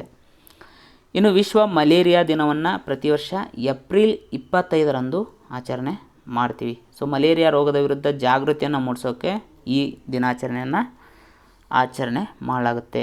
ಸೊ ವಿಶ್ವ ಆರೋಗ್ಯ ಸಂಸ್ಥೆ ಈ ದಿನವನ್ನು 2007ರಲ್ಲಿ ಓಕೆ ಈ ದಿನಕ್ಕೆ ಅನುಮೋದನೆಯನ್ನು ನೀಡುತ್ತೆ. ಈ ಬಾರಿಯ ಥೀಮ್ ಏನು? ಶೂನ್ಯ ಮಲೇರಿಯಾ ಗುರಿಯನ್ನು ತಲುಪುವುದು. ಸೊ ಇದು ಈ ಬಾರಿಯ ಥೀಮ್ ಆಗಿದೆ. ಸೊ ಭಾರತವು 2030ರೊಳಗಾಗಿ ಸೊ ಮಲೇರಿಯಾವನ್ನು ಭಾರತದಿಂದ ನಿರ್ಮೂಲನೆ ಮಾಡುವಂಥ ಗುರಿಯನ್ನು ಹಾಕಿಕೊಂಡಿದೆ. ಸೊ ಇದನ್ನು ಕೂಡ ಎಕ್ಸಾಮಲ್ಲಿ ಕೇಳ್ಬೋದು. ಇನ್ನು ಮಲೇರಿಯಾ ರೋಗದ ಬಗ್ಗೆ ಸೈನ್ಸಲ್ಲಿ ಪದೇ ಪದೇ ಪ್ರಶ್ನೆಗಳನ್ನು ಕೇಳ್ತಾ ಇರ್ತಾರೆ. ಮಲೇರಿಯಾ ಎಂಬುದು ಸೊ ಅನಾಫಿಲಿಸ್ ಎಂಬ ಹೆಣ್ಣು ಸೊಳ್ಳೆಯಿಂದ ಹರಡುತ್ತೆ. ಸೊ ಅನಾಫಿಲಿಸ್ ಎಂಬ ಹೆಣ್ಣು ಸೊಳ್ಳೆಯ ಬಾಯಿಯಲ್ಲಿ ಇರುವಂಥ ಜೀವಿ ಯಾವುದು ಅಂದರೆ ಅದು ಪ್ಲಾಸ್ಮೋಡಿಯಂ ವೈವಾಕ್ಸ್. ಓಕೆ, ಯಾವ ಸೂಕ್ಷ್ಮಾಣುಜೀವಿಯಿಂದ ಹರಡುತ್ತೆ ಅಂತ ಕೇಳಿದಾಗ ಪ್ಲಾಸ್ಮೋಡಿಯಂ ವೈವಾಕ್ಸ್ ಅಂತ ಹೇಳಬೇಕು. ಅದೇ ರೀತಿ ಮಲೇರಿಯಾ ಅನ್ನೋದು ವೈರಸ್ ರೋಗನ, ಬ್ಯಾಕ್ಟೀರಿಯಾ ರೋಗನ, ಅಥವಾ ಯಾವ ರೀತಿಯ ರೋಗ ಅಂತ ಪ್ರಶ್ನೆ ಕೇಳಿದರೆ ಇದೊಂದು ಪರಾವಲಂಬಿ ಜೀವಿಯಿಂದ ಬರುವಂಥ ರೋಗ. ಮೋಸ್ಟ್ ಇಂಪಾರ್ಟೆಂಟ್, ಯಾಕಂದರೆ ನಮ್ಮ ತಲೆಯಲ್ಲಿ ಯಾವತ್ತೂ ವೈರಸ್ ಇರುತ್ತೆ, ಇಲ್ಲ ಬ್ಯಾಕ್ಟೀರಿಯಾ ಇರುತ್ತೆ. ಸೊ ಇದು ಪರಾವಲಂಬಿ ಜೀವಿಗಳಿಂದ ಬರುವಂಥ ರೋಗ. ಇಂಗ್ಲೀಷ್ನಲ್ಲಿ ಇದನ್ನು ನಾವು ಪ್ಯಾರಾಸೈಟ್ಸ್ ಅಂತ ಕರಿತೀವಿ. ಸೊ ಇನ್ನು ಕೆಲವೊಂದು ದಿನಗಳು ಬರ್ತವೆ, ಜಸ್ಟ್ ಯಾವಾಗ ನಡೀತವೆ ಅಂತ ನೀವು ತಿಳ್ಕೊಳ್ಳಿ. ವಿಶ್ವ ಬೌದ್ಧಿಕ ಆಸ್ತಿ ದಿನ ಏಪ್ರಿಲ್ 26, ಅಂತಾರಾಷ್ಟ್ರೀಯ ನೃತ್ಯ ದಿನ ಏಪ್ರಿಲ್ 29. ಸೊ ಆಯುಷ್ಮಾನ್ ಭಾರತ್ ದಿನ ಅಂತ ಏಪ್ರಿಲ್ 30ರಂದು ಆಚರಣೆ ಮಾಡ್ತೀವಿ. ಓಕೆ, ಇದ್ರ ಬಗ್ಗೆ ಹೆಚ್ಚಿನ ವಿವರಣೆ ಬೇಕಾಗಿಲ್ಲ. ಇನ್ನು ಅಂತಾರಾಷ್ಟ್ರೀಯ ಕಾರ್ಮಿಕ ದಿನ ಅಂತ ನಾವು ಪ್ರತಿ ವರ್ಷ ಮೇ 1ರಂದು ಆಚರಣೆ ಮಾಡ್ತೀವಿ. ಸೊ ಮೇ 1ರಂದೇ ಆಚರಣೆ ಮಾಡೋಕ್ಕೆ ಇದಕ್ಕೊಂದು ದೊಡ್ಡ ಹಿಸ್ಟ್ರಿ ಇದೆ. ಓಕೆ, ಸೊ ಅದನ್ನು ನಾನು ನಿಮಗೆ ಶಾರ್ಟಾಗಿ ಹೇಳ್ತೇನೆ. 1986 ಮೇ 4ರಂದು ಏನಾಗುತ್ತೆ ಅಂದರೆ ಅಮೇರಿಕಾದ ಚಿಕಾಗೋ ನಗರದಲ್ಲಿ ಓಕೆ ಬಹಳಷ್ಟು ಕಾರ್ಮಿಕರು ಅಲ್ಲಿ ಸ್ಟ್ರೈಕನ್ನು ಮಾಡ್ತಾ ಇರ್ತಾರೆ. ಸೊ ಅವರ ಮೇಲೆ ಏನಂದರೆ ದಾಳಿಯನ್ನು ಮಾಡಲಾಗುತ್ತೆ. ಸೊ ಆ ದಾಳಿಯಲ್ಲಿ ಹಲವಾರು ಕಾರ್ಮಿಕರು ಮೃತಪಡ್ತಾರೆ. ಸೊ ಅವರು ಮೇ 1ರಂದು ಅಲ್ಲಿ ಸ್ಟ್ರೈಕ್ ಮಾಡೋಕ್ಕೆ ಸೇರಿರ್ತಾರೆ. ಮೇ 4ರವರೆಗೂ ಆ ಸ್ಟ್ರೈಕ್ ಮುಂದುವರೆದಿರುತ್ತೆ. ಮೇ 4ರಂದು ಸೊ ಅಮೇರಿಕಾ ಆ ಟೈಮಲ್ಲಿದ್ದಂಥ ಸರ್ಕಾರ ಸೊ ಅವ್ರ ಮೇಲೆ ಅಟ್ಯಾಕನ್ನು ಮಾಡಿಸುತ್ತೆ. ಯಾಕೆ ಸ್ಟ್ರೈಕ್ ಮಾಡ್ತಾ ಇರ್ತಾರೆ ಅಂದರೆ ಆ ಟೈಮಲ್ಲಿ ಅಮೇರಿಕಾದಲ್ಲಿ ಆಗ ತಾನೇ ಕೈಗಾರೀಕರಣ ಸೊ ಮುನ್ನೆಲೆಗೆ ಬಂದಿರುತ್ತೆ. ಆ ಟೈಮಲ್ಲಿ ಕೈಗಾರಿಕೆಗಳನ್ನು ಹೊಂದಿರೋರು ಏನು ಮಾಡ್ತಾ ಇರ್ತಾರೆ ಅಂದರೆ ಕಾರ್ಮಿಕರಿಗೆ ಸೊ ದಿನಕ್ಕೆ 15 ಗಂಟೆಗಳವರೆಗೂ ದುಡಿಸ್ಕೊತಾ ಇರ್ತಾರೆ. ಸೊ ಅವರಿಗೆ ಸರಿಯಾದ ಸೌಲಭ್ಯಗಳನ್ನು ಕೂಡ ಕೊಡ್ತಾ ಇರಲ್ಲ. ಹೀಗಾಗಿ ಎಲ್ಲ ಕಾರ್ಮಿಕರು ಸೇರಿಕೊಂಡು ಸೊ ಸ್ಟ್ರೈಕನ್ನು ಮಾಡ್ತಾ ಇರ್ತಾರೆ. ಸೊ ಈ ಅಮೇರಿಕಾದ ಚಿಕಾಗೋ ನಗರದಲ್ಲಿ ಮೇ 4ರಂದು ಸೊ 1986ರಲ್ಲಿ ನಡೆದಂಥ ಈ ಘಟನೆಯನ್ನೇ ನಾವು ಹೇ ಮಾರ್ಕೆಟ್ ಘಟನೆ ಅಂತ ಕರಿತೀವಿ. ಸೊ ಹೇ ಮಾರ್ಕೆಟ್ ಘಟನೆ ಎಂಬುದು ಯಾವುದಕ್ಕೆ ಸಂಬಂಧಪಟ್ಟಿದೆ ಅಂತ ಕೂಡ ಸೊ ಗ್ರೂಪ್ ಸಿಗಳಲ್ಲಿ ಪ್ರಶ್ನೆಯನ್ನು ಕೇಳ್ಬೋದು. ಓಕೆ, ಸೊ 1989ರಲ್ಲಿ ಮೇ 1ನ್ನು ಸೊ ಕಾರ್ಮಿಕರಾಗಿ ಸ್ಮರಿಸುವ ಉದ್ದೇಶದಿಂದ ಸೊ ಆ ದಿನವನ್ನು ಮೊದಲ ಬಾರಿಗೆ ಆಚರಣೆ ಮಾಡಲಾಗಿತ್ತು. ಸೊ ಇದರ ಮೇಲೆ ಒಂದು ಪ್ರಶ್ನೆಯನ್ನು ಕೇಳಿದರೆ ಏನಂದರೆ ಭಾರತದಲ್ಲಿ ಮೊದಲ ಬಾರಿಗೆ ಕಾರ್ಮಿಕ ದಿನವನ್ನು ಯಾವಾಗ ಎಲ್ಲಿ ಆಚರಣೆ ಮಾಡಲಾಯಿತು? ಸೊ 1923ರಲ್ಲಿ ಮದ್ರಾಸ್ನಲ್ಲಿ ಸೊ ಭಾರತದಲ್ಲಿ ಮೊದಲ ಕಾರ್ಮಿಕ ದಿನವನ್ನು ಆಚರಣೆ ಮಾಡಲಾಯಿತು. ಈ ದಿನವನ್ನು ಆಯೋಜನೆ ಮಾಡಿದಂತಹ ಪಾರ್ಟಿ ಯಾವುದಂದರೆ ಲೇಬರ್ ಕಿಸಾನ್ ಪಾರ್ಟಿ. ಓಕೆ, ಇನ್ನು ಪ್ರತಿ ವರ್ಷ ಮೇ 3ರಂದು ವಿಶ್ವ ಪತ್ರಿಕಾ ಸ್ವಾತಂತ್ರ್ಯ ದಿನ ಅಂತ ಆಚರಣೆ ಮಾಡ್ತೀವಿ. ಓಕೆ, ಸೊ 1991ರಲ್ಲಿ ಯುನೆಸ್ಕೋ ಸಾಮಾನ್ಯ ಸಮ್ಮೇಳನದ ಶಿಫಾರಸನ್ನು ಅನುಸರಿಸಿ 1993ರಲ್ಲಿ ಓಕೆ ವಿಶ್ವಸಂಸ್ಥೆಯ ಸಾಮಾನ್ಯ ಸಭೆ ಈ ದಿನವನ್ನು ಘೋಷಣೆ ಮಾಡುತ್ತೆ. ಹಾಗಾದರೆ ಈ ದಿನ ಸೊ ಇದಕ್ಕೂ ಕೂಡ ಒಂದು ಇತಿಹಾಸ ಇದೆ. ಏನಂದರೆ 1991ರಲ್ಲಿ ಒಂದು ಘೋಷಣೆ ಅಂತ ಬರುತ್ತೆ, ಅದನ್ನು ನಾವು ವಿಂಡ್ ಹೋಕ್ ಘೋಷಣೆ ಅಂತ ಕರಿತೀವಿ. ವಿಂಡ್ ಹೋಕ್ ಡಿಕ್ಲರೇಷನ್ ಅಂತ ಇಂಗ್ಲೀಷ್ನಲ್ಲಿ ಕರಿತೀವಿ. ಸೊ ಈ ವಿಂಡ್ ಹೋಕ್ ಡಿಕ್ಲರೇಷನನ್ನು ಅಳವಡಿಕೆ ಮಾಡಿಕೊಂಡಂತಹ ಸಂಸ್ಥೆ ಅದಂದರೆ ಅದು ಯುನೆಸ್ಕೋ. ಸೊ ಈ ವಿಂಡ್ ಹೋಕ್ ಘೋಷಣೆ ಯಾವುದಕ್ಕೆ ಸಂಬಂಧಪಟ್ಟಿದೆ ಅಂತ ಪ್ರಶ್ನೆಯನ್ನು ಕೇಳ್ಬೋದು. ಸೊ ಇದು ಪತ್ರಿಕೆಗಳಿಗೆ ಸಂಬಂಧಪಟ್ಟಂತೆ ಸ್ವತಂತ್ರ ಮತ್ತು ಬಹುತ್ವದ ಪತ್ರಿಕಾ ಅಭಿವೃದ್ಧಿಯ ಗುರಿಯನ್ನು ಈ ವಿಂಡ್ ಹೋಕ್ ಡಿಕ್ಲರೇಷನ್ ಒಳಗೊಂಡಿದೆ. ಹಾಗಾದರೆ 2021ರ ಥೀಮ್ ಏನು? ಸಾರ್ವಜನಿಕ ಸರಕಾಗಿ ಮಾಹಿತಿ. Okay, information as a public good ಅಂತ ನಾವು ಇಂಗ್ಲೀಷ್ನಲ್ಲಿ ಅದನ್ನು ಟ್ರಾನ್ಸ್ಲೇಟ್ ಮಾಡ್ಬೋದು. ಸೊ ರೀಸೆಂಟಾಗಿ ವಿಶ್ವ ಪತ್ರಿಕಾ ಸ್ವಾತಂತ್ರ್ಯ ಸೂಚ್ಯಂಕ ಇದನ್ನು ಬಿಡುಗಡೆಗೊಳಿಸಲಾಗಿತ್ತು 2021ನೇ ಸಾಲಿನಲ್ಲಿ. ಸೊ ಅವುಗಳಲ್ಲಿ 180 ರಾಷ್ಟ್ರಗಳ ಪೈಕಿ ನಮ್ಮ ಭಾರತ 142ನೇ ಸ್ಥಾನವನ್ನು ಪಡ್ಕೊಂಡಿದೆ. ಇನ್ನು ಪ್ರತಿ ವರ್ಷ ಮೇ 8ರಂದು ವಿಶ್ವ ರೆಡ್ ಕ್ರಾಸ್ ದಿನ ಅಂತ ಆಚರಣೆ ಮಾಡ್ತೀವಿ. ಹಲವಾರು ಬಾರಿ ಎಕ್ಸಾಮ್ಗಳಲ್ಲಿ ಕೇಳಿದ್ದಾರೆ ನೇರವಾಗಿ ಪ್ರಶ್ನೆ. ಸೊ ವಿಶ್ವ ರೆಡ್ ಕ್ರಾಸ್ ದಿನವನ್ನು ಯಾವಾಗ ಆಚರಣೆ ಮಾಡ್ತೀವಿ? ಸೊ ಮೇ 8 ಅಂತಾರಾಷ್ಟ್ರೀಯ ರೆಡ್ ಕ್ರಾಸ್ ಸಮಿತಿಯ ಸ್ಥಾಪಕರಾದಂತಹ ಹೆನ್ರಿ ಡ್ಯುನಾಂಟ್ ಸೊ ಇದು ಇವರ ಜನ್ಮದಿನ. ಸೊ 1901ರಲ್ಲಿ ಹೆನ್ರಿ ಡ್ಯುನಾಂಟ್ ಸೊ ಇವರಿಗೆ ನೊಬೆಲ್ ಶಾಂತಿ ಪ್ರಶಸ್ತಿ ಕೂಡ ದೊರೆತಿತ್ತು. ಹಾಗಾದರೆ ಈ ಬಾರಿಯ ವಿಶ್ವ ರೆಡ್ ಕ್ರಾಸ್ ದಿನದ ಥೀಮ್ ಏನು? ಒಟ್ಟಿಗೆ ನಾವು ತಡೆಯಲಾಗದವರು, ಅಂದರೆ ಟುಗೆದರ್ ವಿ ಆರ್ ಅನ್ಸ್ಟಾಪಬಲ್ ಅನ್ನೋದು ಈ ಬಾರಿಯ ಥೀಮ್ ಆಗಿದೆ. ಸೊ ಮೊದಲ ಬಾರಿಗೆ ವಿಶ್ವ ರೆಡ್ ಕ್ರಾಸ್ ದಿನವನ್ನು ಆಚರಣೆ ಮಾಡಿದ್ದು ಯಾವಾಗಂದರೆ 1948ರಲ್ಲಿ. ಸೊ ಮತ್ತೊಂದು ಪ್ರಶ್ನೆಯನ್ನು ಕೇಳಿದ್ದಾರೆ, ವಿಶ್ವ ರೆಡ್ ಕ್ರಾಸ್ ಸಂಸ್ಥೆಯ ಕೇಂದ್ರ ಕಚೇರಿ ಎಲ್ಲಿದೆ ಅಂತ. ಸೊ ಅದು ವಾಷಿಂಗ್ಟನ್ ಡಿ ಸಿಯಲ್ಲಿ ಇದೆ. ಸೊ ಹಾಗಾದರೆ ರೆಡ್ ಕ್ರಾಸ್ ಸಂಸ್ಥೆಯ ಪ್ರಮುಖ ಉದ್ದೇಶ ಏನಂದರೆ ಈ ಮೆಡಿಕಲ್ ಆರೋಗ್ಯ ಕ್ಷೇತ್ರಕ್ಕೆ ಸಂಬಂಧಿಸಿದಂತಹ ಸೇವೆಗಳನ್ನು ಎಲ್ಲರಿಗೂ ತಲುಪಿಸುವಂಥ ಗುರಿಯನ್ನು ಈ ರೆಡ್ ಕ್ರಾಸ್ ಸಂಸ್ಥೆ ಹೊಂದಿದೆ. ಇನ್ನು ಪ್ರತಿ ವರ್ಷ ಮೇ 11ರಂದು ನಾವು ರಾಷ್ಟ್ರೀಯ ತಂತ್ರಜ್ಞಾನ ದಿನ ಅಂತ ಆಚರಣೆ ಮಾಡ್ತೀವಿ. ಮೋಸ್ಟ್ ಇಂಪಾರ್ಟೆಂಟ್ GK ಪ್ರಶ್ನೆಗಳನ್ನು ಕೂಡ ಇದರ ಮೇಲೆ ಕೇಳ್ತಾನೆ ಇರ್ತಾರೆ. ಸೊ ಮೇ 11ರಂದೇ ಯಾಕೆ ನಾವು ರಾಷ್ಟ್ರೀಯ ತಂತ್ರಜ್ಞಾನ ದಿನವನ್ನು ಆಚರಣೆ ಮಾಡ್ತೀವಿ? ಸೊ ಮೇ 11 1998ರಂದು, ಓಕೆ. ಸೊ ಇಲ್ಲಿ 1948 ಅಂತ ಆಗಿದೆ, ಅದನ್ನು 1998 ಅಂತ ಮಾಡ್ಕೊಳ್ಳಿ. ಸೊ 1998ರಂದು ಆಪರೇಷನ್ ಶಕ್ತಿ ಹೆಸರಿನಲ್ಲಿ 3 ನ್ಯೂಕ್ಲಿಯರ್ ಪರೀಕ್ಷೆಯನ್ನು ರಾಜಸ್ಥಾನದ ಪೋಖ್ರಾನ್ ಎಂಬಲ್ಲಿ ಯಶಸ್ವಿಯಾಗಿ ಕೈಗೊಳ್ಳಲಾಗಿತ್ತು. ಅದರ ಜೊತೆಗೆ ಹಂಸ 3 ಹೆಸರಿನ ಭಾರತದ ಮೊದಲ ದೇಶೀಯವಾಗಿ ತಯಾರಿಸಿದಂಥ ಏರ್ಕ್ರಾಫ್ಟನ್ನು ಕೂಡ ಪರೀಕ್ಷೆಗೆ ಅದೇ ದಿನ ಒಳಪಡಿಸಲಾಗಿತ್ತು. ಸೊ ಹೀಗಾಗಿ ಇದನ್ನು ನಾವು ಸ್ಮರಿಸೋಕೆ ರಾಷ್ಟ್ರೀಯ ತಂತ್ರಜ್ಞಾನ ದಿನ ಅಂತ 1999ರಿಂದ ಆಚರಣೆ ಮಾಡ್ತಾ ಬರ್ತಿದ್ದೀವಿ, ಓಕೆ. ಇದಕ್ಕೂ ಮುಂಚೆ 1974 ಮೇ 18ರಂದು ಸ್ಮೈಲಿಂಗ್ ಬುದ್ಧ ಹೆಸರಿನಲ್ಲಿ ನಮ್ಮ ಭಾರತ ನ್ಯೂಕ್ಲಿಯರ್ ಪರೀಕ್ಷೆಯನ್ನು ಕೈಗೊಂಡಿತ್ತು. ಬಟ್ ಆದರೆ ಅದು ವಿಫಲ ಆಗಿತ್ತು. ಸೊ ಈ ಬಾರಿಯ ಥೀಮ್ ಏನು? ರಾಷ್ಟ್ರೀಯ ತಂತ್ರಜ್ಞಾನ ದಿನದ ಥೀಮ್ ಏನಂದರೆ ಸುಸ್ಥಿರ ಭವಿಷ್ಯಕ್ಕಾಗಿ ವಿಜ್ಞಾನ ಮತ್ತು ತಂತ್ರಜ್ಞಾನ. ಇನ್ನು ಮೇ 12ರಂದು ನಾವು ಪ್ರತಿ ವರ್ಷ ಅಂತಾರಾಷ್ಟ್ರೀಯ ನರ್ಸ್ಗಳ ದಿನ ಅಂತ ಆಚರಣೆ ಮಾಡ್ತೀವಿ. ಸೊ ಯಾಕಂದರೆ ಪ್ರಶ್ನೆಯನ್ನು ಕೇಳ್ಬೋದು, ಯಾಕಂದರೆ ಈ ಕೋವಿಡ್ ರೋಗ ಬಂದ ಮೇಲೆ ನರ್ಸ್ಗಳ ಮಹತ್ವ ಎಷ್ಟಿದೆ ಅಂತ ಗೊತ್ತಿದೆ ಎಲ್ಲರಿಗೂ, ಓಕೆ. ಹೀಗಾಗಿ ಇದ್ರ ಬಗ್ಗೆ ನಾವು ಸ್ವಲ್ಪ ಡೀಟೇಲ್ ಆಗಿಯೇ ನೋಡೋಣ. ಸೊ ಮೊದಲೇದಾಗಿ ಅಂತಾರಾಷ್ಟ್ರೀಯ ನರ್ಸ್ಗಳ ದಿನವನ್ನು ಮೇ 12ರಂದೇ ಯಾಕೆ ಆಚರಣೆ ಮಾಡ್ತೀವಿ ಅಂದರೆ ಫ್ಲಾರೆನ್ಸ್ ನೈಟಿಂಗೇಲ್ ಎನ್ನುವಂಥ ಮಹಿಳೆ. ಸೊ ಇವಳಿಗೆ ಒಂದು ಬಿರುದು ಕೂಡ ಇದೆ, ಅದನ್ನು ಕೂಡ ಎಕ್ಸಾಮಲ್ಲಿ ಕೇಳಿದ್ದಾರೆ, lady with the lamp. So lady with the lamp ಅಂತ ಯಾರನ್ನು ಕರೀತಾರೆ ಅಂದರೆ ಫ್ಲಾರೆನ್ಸ್ ನೈಟಿಂಗೇಲ್. ಅವರ ಹುಟ್ಟಿದ ದಿನವೇ ಮೇ 12. ಸೊ 1820ರಲ್ಲಿ ಅವರು ಜನಿಸಿದರು. ಹಾಗಾದರೆ ಇವರ ಜನ್ಮದಿನವನ್ನು ನಾವು ಯಾಕೆ ನರ್ಸ್ಗಳ ದಿನ ಅಂತ ಆಚರಣೆ ಮಾಡ್ತೀವಿ?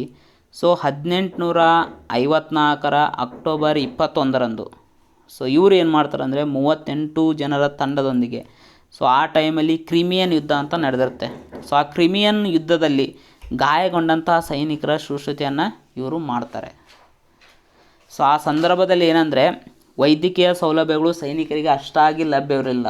ಅತಿ ಹೆಚ್ಚು ಗಾಯಗೊಂಡವ್ರನ್ನ ಏನು ಮಾಡಿಬಿಡ್ತಿದ್ರು ಅಂದರೆ ಸಮುದ್ರದಲ್ಲಿ ಎಸೆದ್ಬಿಡ್ತಿದ್ರು. ಸೊ ಸಣ್ಣ ಪುಟ್ಟ ಗಾಯಗಳಾದವ್ರು ಏನು ಮಾಡ್ತಿದ್ರು ಅಂದರೆ ಕೇರ್ಲೆಸ್ ಆಗಿ ಬಿಟ್ಬಿಡ್ತಾಯಿದ್ರು ಅಂಥ ಸಮಯದಲ್ಲಿ. ಸೊ ಏನಂದರೆ ಲೈಟಿನ ವ್ಯವಸ್ಥೆ ಕೂಡ ಇರ್ತಿರಲಿಲ್ಲ, ದೊಡ್ಡ ದೊಡ್ಡ ಕಟ್ಟಡಗಳಿರ್ತಾಯಿದ್ವು, ದೂರ ಕ್ಯಾಂಪ್ಗಳಿರ್ತಾಯಿದ್ವು. ಸೊ ಆ ಸಮಯದಲ್ಲಿ ಬೆಳಕಿನ ವ್ಯವಸ್ಥೆ ಕೂಡ ಇರ್ತಿರಲಿಲ್ಲ. ಅಂಥ ಟೈಮಲ್ಲಿ ಇವರು ತಮ್ಮ ಕೈಯಲ್ಲಿ ಮೇಣದ ಬತ್ತಿಯನ್ನು ಹಿಡ್ಕೊಂಡು, ಲ್ಯಾಂಪನ್ನು ಹಿಡ್ಕೊಂಡು ಏನು ಮಾಡ್ತಾಯಿದ್ರು ಅಂದರೆ ಸೈನಿಕರ ಶುಶ್ರೂಷೆಯನ್ನು ಮಾಡ್ತಾಯಿದ್ರು. ಹೀಗಾಗಿ ಇವರಿಗೆ ಲೇಡಿ ವಿತ್ ದ ಲ್ಯಾಂಪ್ ಎನ್ನುವ ಬಿರುದು ಬಂತು. 1965ರಲ್ಲಿ ಅಂತಾರಾಷ್ಟ್ರೀಯ ನರ್ಸ್ಗಳ ದಿನವನ್ನು ಮೊದಲ ಬಾರಿಗೆ ಆಚರಣೆ ಮಾಡಲಾಯಿತು. ಹಾಗಾದರೆ ಈ ಬಾರಿಯ ಥೀಮ್ ಏನು? ಮೋಸ್ಟ್ ಇಂಪಾರ್ಟೆಂಟ್, ದಾದಿಯರು ಮುನ್ನಡೆಸಲು ಒಂದು ಧ್ವನಿ, ಭವಿಷ್ಯದ ಆರೋಗ್ಯ ರಕ್ಷಣೆಯ ದೃಷ್ಟಿಕೋನ ಎಂಬುದು ಈ ಬಾರಿಯ ಥೀಮ್ ಆಗಿದೆ. ಇನ್ನು ಪ್ರತಿ ವರ್ಷ ಮೇ 15ರಂದು ನಾವು ಅಂತಾರಾಷ್ಟ್ರೀಯ ಕುಟುಂಬ ದಿನ ಅಂತ ಆಚರಣೆ ಮಾಡ್ತೀವಿ. 1993ರಲ್ಲಿ ವಿಶ್ವಸಂಸ್ಥೆ ಈ ದಿನವನ್ನು ಘೋಷಣೆ ಮಾಡಿತು. ಈ ಬಾರಿಯ ಥೀಮ್ ಏನಂದರೆ ಕುಟುಂಬಗಳು ಮತ್ತು ಹೊಸ ತಂತ್ರಜ್ಞಾನಗಳು ಎನ್ನುವುದು ಈ ಬಾರಿಯ ಥೀಮ್ ಆಗಿದೆ.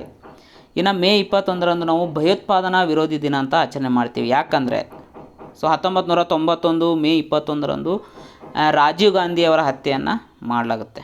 ಸೊ ಈ ಭಯಾನಕ ಭಯೋತ್ಪಾದನಾ ದಾಳಿ ನಡೆಸಿದಂಥ ಮಹಿಳೆ ಯಾವ ಸಂಘಟನೆಗೆ ಸೇರಿದ್ದಾರೆ ಅಂತ ಪ್ರಶ್ನೆ ಕೇಳಿದ್ದಾರೆ. ಆ ಸಂಘಟನೆಯ ಫುಲ್ ಫಾರ್ಮನ್ನು ಕೂಡ ಕೇಳಿದ್ದಾರೆ. LTTE, liberation of Tamil tiger Eelam ಎನ್ನುವುದು ಇದರ ಫುಲ್ ಫಾರ್ಮ್ ಆಗಿದೆ. ಸೊ ಈ ಬಾಂಬ್ ಸ್ಫೋಟನ ಏನು ಮಾಡಿದರು? ಸೊ ಅಲ್ಲಿ ರಾಜೀವ್ ಗಾಂಧಿಯವರ ಹತ್ಯೆಯ ಜೊತೆಗೆ ಇತರೆ 16 ಜನರು ಕೂಡ ಸಾವನ್ನು ಅಪ್ಪಿದ್ರು, ಓಕೆ.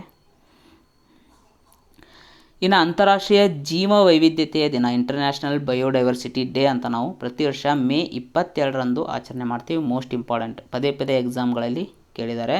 ಸೊ ಇದಕ್ಕೆ ಸಂಬಂಧಪಟ್ಟಂತಹ GKಯನ್ನು ಕೂಡ ಕೇಳುವಂಥ ಚಾನ್ಸಸ್ ಇದೆ, ಓಕೆ. ಹೀಗಾಗಿ ಇದರ ಬಗ್ಗೆ ಸ್ವಲ್ಪ ನಾವು ಹಿಸ್ಟ್ರಿಯನ್ನು ನೋಡೋಣ. 1992ರಲ್ಲಿ ಭೂ ಶೃಂಗಸಭೆ ಅಂತ ಏನು ನಡೆಯುತ್ತೆ, ಆ ಭೂ ಶೃಂಗಸಭೆಯಲ್ಲಿ ಜೈವಿಕ ವೈವಿಧ್ಯತೆ ಸಮಾವೇಶ ಅಂತ ನಡೆಸ್ತಾರೆ, ಓಕೆ. ಬಯೋಡೈವರ್ಸಿಟಿ ಕನ್ವೆನ್ಷನ್ ಅಥವಾ ಕನ್ವೆನ್ಷನ್ ಆನ್ ಬಯೋಡೈವರ್ಸಿಟಿ, ಶಾರ್ಟಾಗಿ ನಾವು CBD ಅಂತ ಕರಿತೀವಿ. ಇದು ಯಾವ ಶೃಂಗಸಭೆಯಲ್ಲಿ ಜನ್ಮ ತಾಳಿತು ಅಂತ ಪ್ರಶ್ನೆಯನ್ನು ಕೇಳ್ತಾರೆ IAS ಲೆವೆಲಲ್ಲಿ. ಓಕೆ, 1992ರ ಭೂಶೃಂಗ ಸಭೆಯಲ್ಲಿ. ಸೊ ಇದೇನು ಜೈವಿಕ ವೈವಿಧ್ಯತೆ ಸಮಾವೇಶ ಆ ಸಂದರ್ಭದಲ್ಲಿ ಹುಟ್ಟುಕೊಳ್ಳುತ್ತೆ. ಅಧಿಕೃತವಾಗಿ ಜಾರಿಗೆ ಯಾವಾಗ ಬರುತ್ತೆ ಅಂದರೆ ಡಿಸೆಂಬರ್ 29, 1993ರಂದು ಜಾರಿಗೆ ಬರುತ್ತೆ. ಸೊ ಅದರ ನೆನಪಿಗಾಗಿ ಮೊಟ್ಟ ಮೊದಲ ಬಾರಿಗೆ ಡಿಸೆಂಬರ್ 29, 1993ರಂದು ಈ ದಿನವನ್ನು ಆಚರಣೆ ಮಾಡಲಾಗುತ್ತೆ. ಅಂದರೆ ಮುಂಚೆ ಈ ದಿನವನ್ನು ಡಿಸೆಂಬರ್ 29ರಂದು ಆಚರಣೆ ಮಾಡ್ತಾಯಿದ್ರು ಅಂತ ಅರ್ಥ.